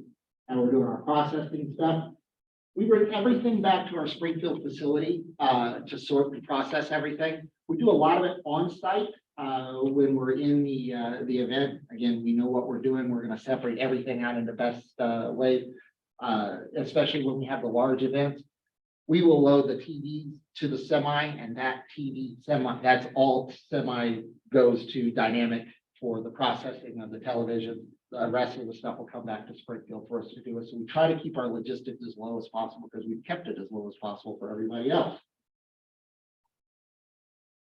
We package everything up. We've gotten really good at Tetris. That's a half-done CRT monitor palette. We don't get too many CRT monitors anymore, but we package everything up so that it is well done. Your best friend is styrofoam because it weighs very, very little, and it provides the strength to keep those TVs from falling over. On to the next one. Oh, you can't really see that. These are some really well done, tapestry, pallets.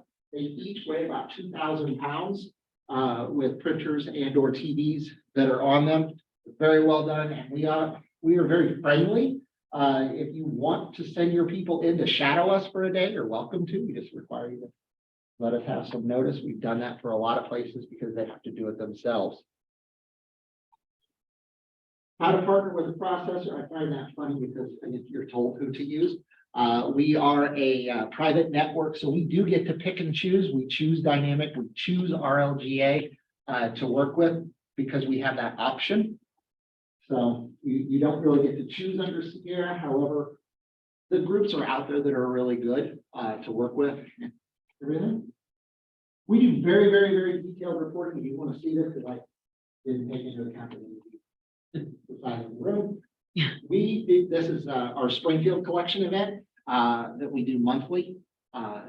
We keep it open all month and everything flows into it and is separated out as it comes in. And we close it out at the last day of the month, open it back up for the first day of the month for all of the stuff that comes in. But that's where the reporting comes in for the state program of this is actually what came in residential, because I get a similar thing for the businesses that each one gets one of these so that we can keep everything separate. Partnering for events are our challenges. We are booked pretty much every Saturday from March until June. And then we start back up again because it's hot in Illinois and we don't like to. So we start back up again after Labor Day and run until Election Day is when we do our event. We have a couple of days open in there. We do county-wide events. Cass County is a very small county. It has a very, very small population of about 17,000 people. They like to say they have more deer in their county than people. So we actually do the event in 3 different cities, cities is a strong word, at the same time, and then have our truck stationed where they all flow back to Springfield and pick up each one along the way so that we can handle the whole county in one Saturday that is spread out over, dozens of square miles. So there you go. And we look at that. Now, if everybody who spoke can come up, and we can ask some questions, and I apologize, I know we got off to a late start with all the technical difficulties, but if anybody has questions for any of the speakers, now's a great time to ask. And I'm sure there's still some snacks out there if anybody's like peeking yet. So, all right, and if you want to just flip to my next slide and we'll do questions and answers. Oh, the last slide, I think, in mine. Yeah, that's fine. There.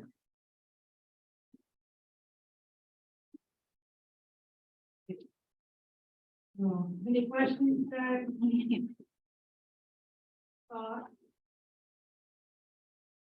Pete, Yes. you mentioned you send the roll-offs to the waste hauler. The waste hauler owns the roll-offs. Right. Who reports the balance? Not calling out your program, I just want to understand. Does the waste hauler have to report which material and things? No, it goes in, so the waste hauler empties the roll-off, packs the material up that is eligible. Puts it up in the trailer. That trailer gets picked up, in our case, with ERI. Goes to Springfield. You have them type in. They do shut it there. For your direction or the waste hauler? The waste hauler isn't responsible on who to pick. No. Responsibly recycle. No, To qualify, right? they're, Am I right? when I do the opt-in form at the beginning of the year in March, I'll include those site locations for where those trailers are set. So waste management they're in there. Groups in there. Sure, but then when waste management picks it up, takes it to their site, sorts it to CED versus non-CED, right? Does waste management then report that to you guys in your office? Or, so there's really no mass balance recorded by any of these programs, CED versus non-CED, that are packaged in trailers or drop-offs. So Only if there's a municipal cop. in theory, there are no non-CED. because those are then managed through the waste hauler. So if there's white goods, they've got to scrap out. Sure. If it's No, waste, everybody tries to get it. they're gonna trash it. I just didn't see how. So everything that goes on that trailer is a seat.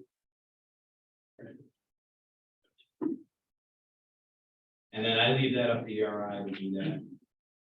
You know, calculations of what the breakdown is.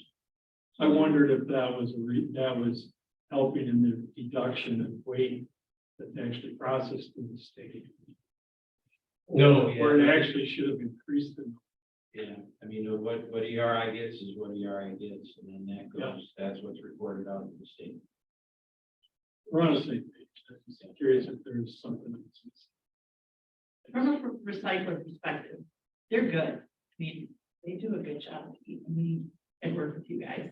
They always did a really good. So I've been fortunate that we've had ERI for the length of CERA.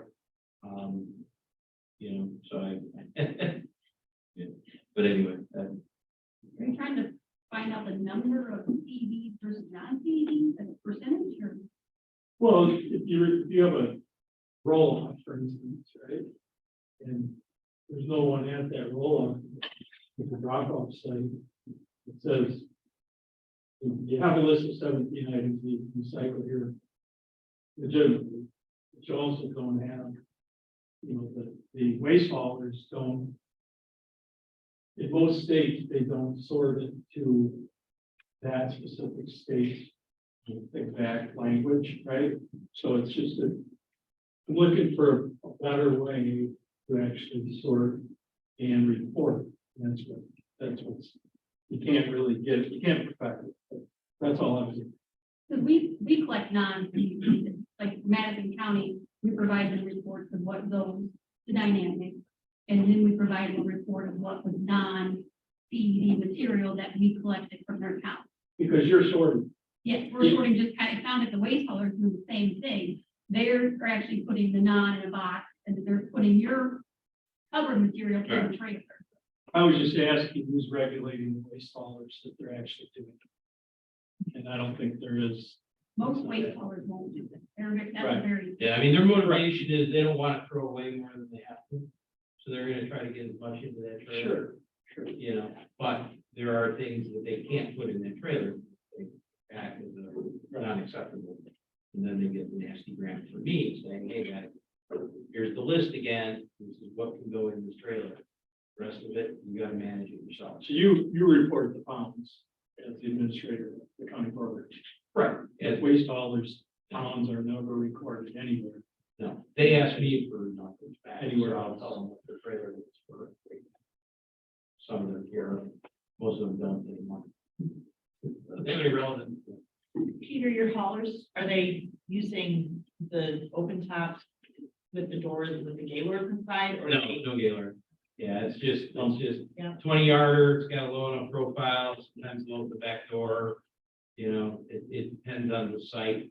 Some of the public works department staff will load it. Other times, general public that just places it in. Never loaded the payloader now, they. We had issues. Oh, you, I would be careful with the open side. We had issues where the municipalities were loading the payloaders. They'd come in and dump and then smash. So the person unloading it had more of a risk unloading. It's great that they do it this way, but just you have to watch out when you open side can take dumpsters. it's occurred, not under CERA. It's occurred, and I don't work with that municipality anymore. They took the easy path, and it caused a lot of problems. But yeah, you generally, yeah. don't do We that. had a county that worked with a waste hauler, 20-yard open. That's what happened when that's, so just be aware of it. No, yeah, absolutely. But that's one thing that's been, the haulers I've worked with, they've been good about monitoring their roll-offs. They, you know, whatever it is, their route supervisors are out, they keep an eye on it. And they pull it before it's overfull. You know, just in case that public works guy feels like he's gonna do us a favor, and just level that roll-off off on us. Yeah, that doesn't happen. Good point, though. Watch that. From experience.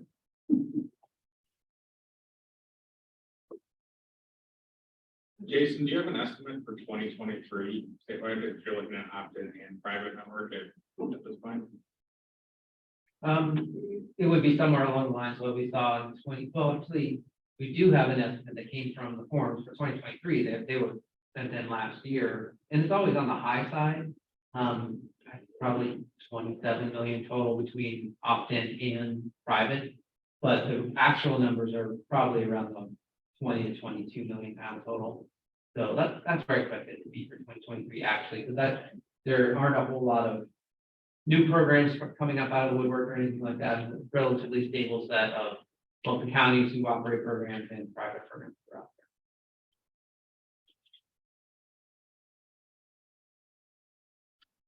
For the county folks and Brian certainly as well, I guess, what's the number one concern you're hearing from your residents? The data security, is it the amount of items that won't get accepted? Just out of curiosity, what you guys are hearing for biggest concerns with the program? Any concerns with it, because it covers everything, and frankly, most people don't understand what data security is. So that's why I educate them, don't leave your computer in front of the door, because you love your hard drive there, shit. But we don't really hear any concerns from that respect. Our program's free. So we don't get a lot of complaints regarding the program. We get folks who ask for things that we can't take, like their electronic organs and their electronic exercise equipment.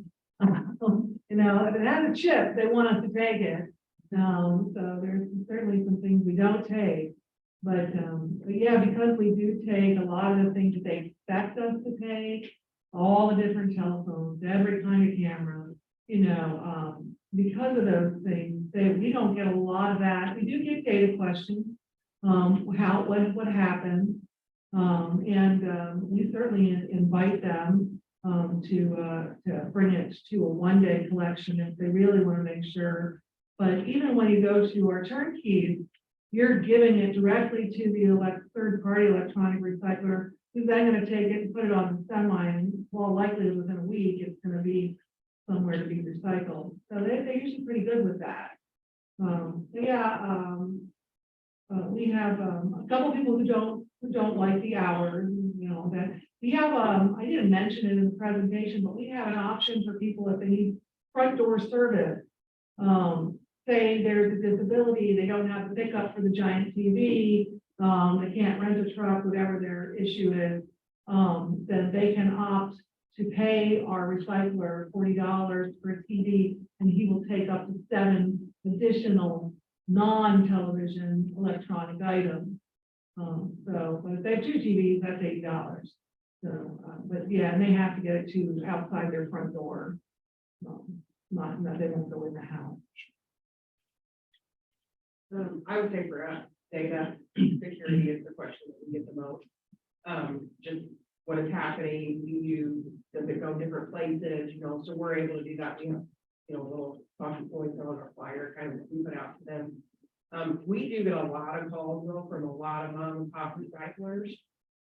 Can we take your material? Can we have your material? I mean, that is constant. We constantly get those calls. So that is really, they really picked up way more than they had. I don't know what's going on, and maybe somebody can tell me. So very interesting. But our collection point was like, no, that's not the health part, that's their material. So that works very well for our system because it does, you know, it's coordinated and controlled, and so that makes people feel better. But Most of my questions involve electronics that are not covered under CERA, especially white goods and microwaves and toasters and anything else in the kitchen. And then some of them are regarding if surrounding counties do have a coordinator or a program or a site, but theirs themselves do not, so then there's my case. And then whatever's not covered under CERA, they can take it to private recyclers, so we can help them find multiple internet they can reach.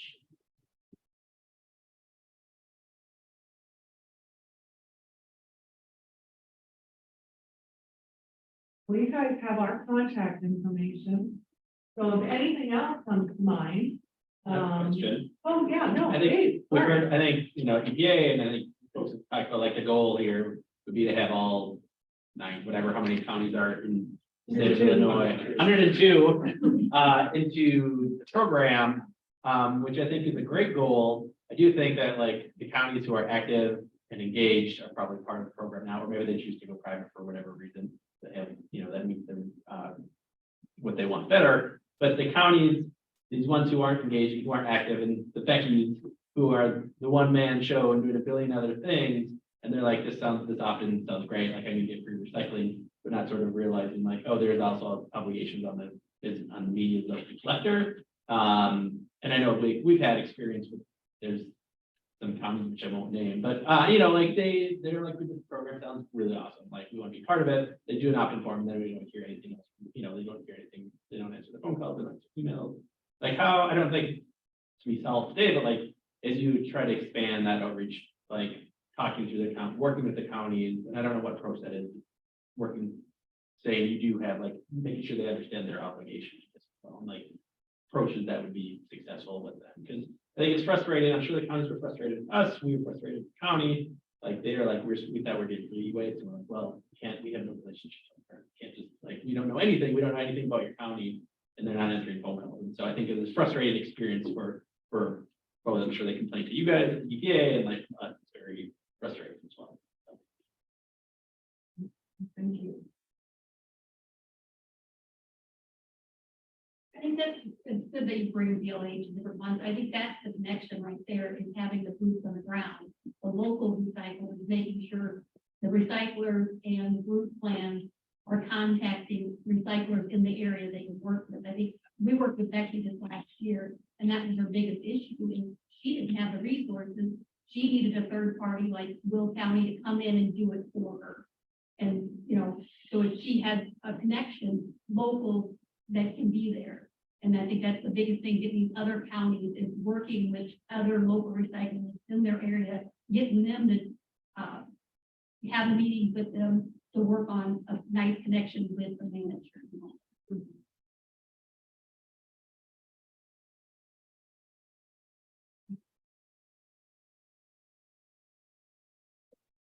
Great. Well, I will let you go. Thanks so much for staying a little late. And I hope that everybody that's the county opts in, and I hope recyclers are able to establish some great relationships with their county. So thank you very much. Thank you all.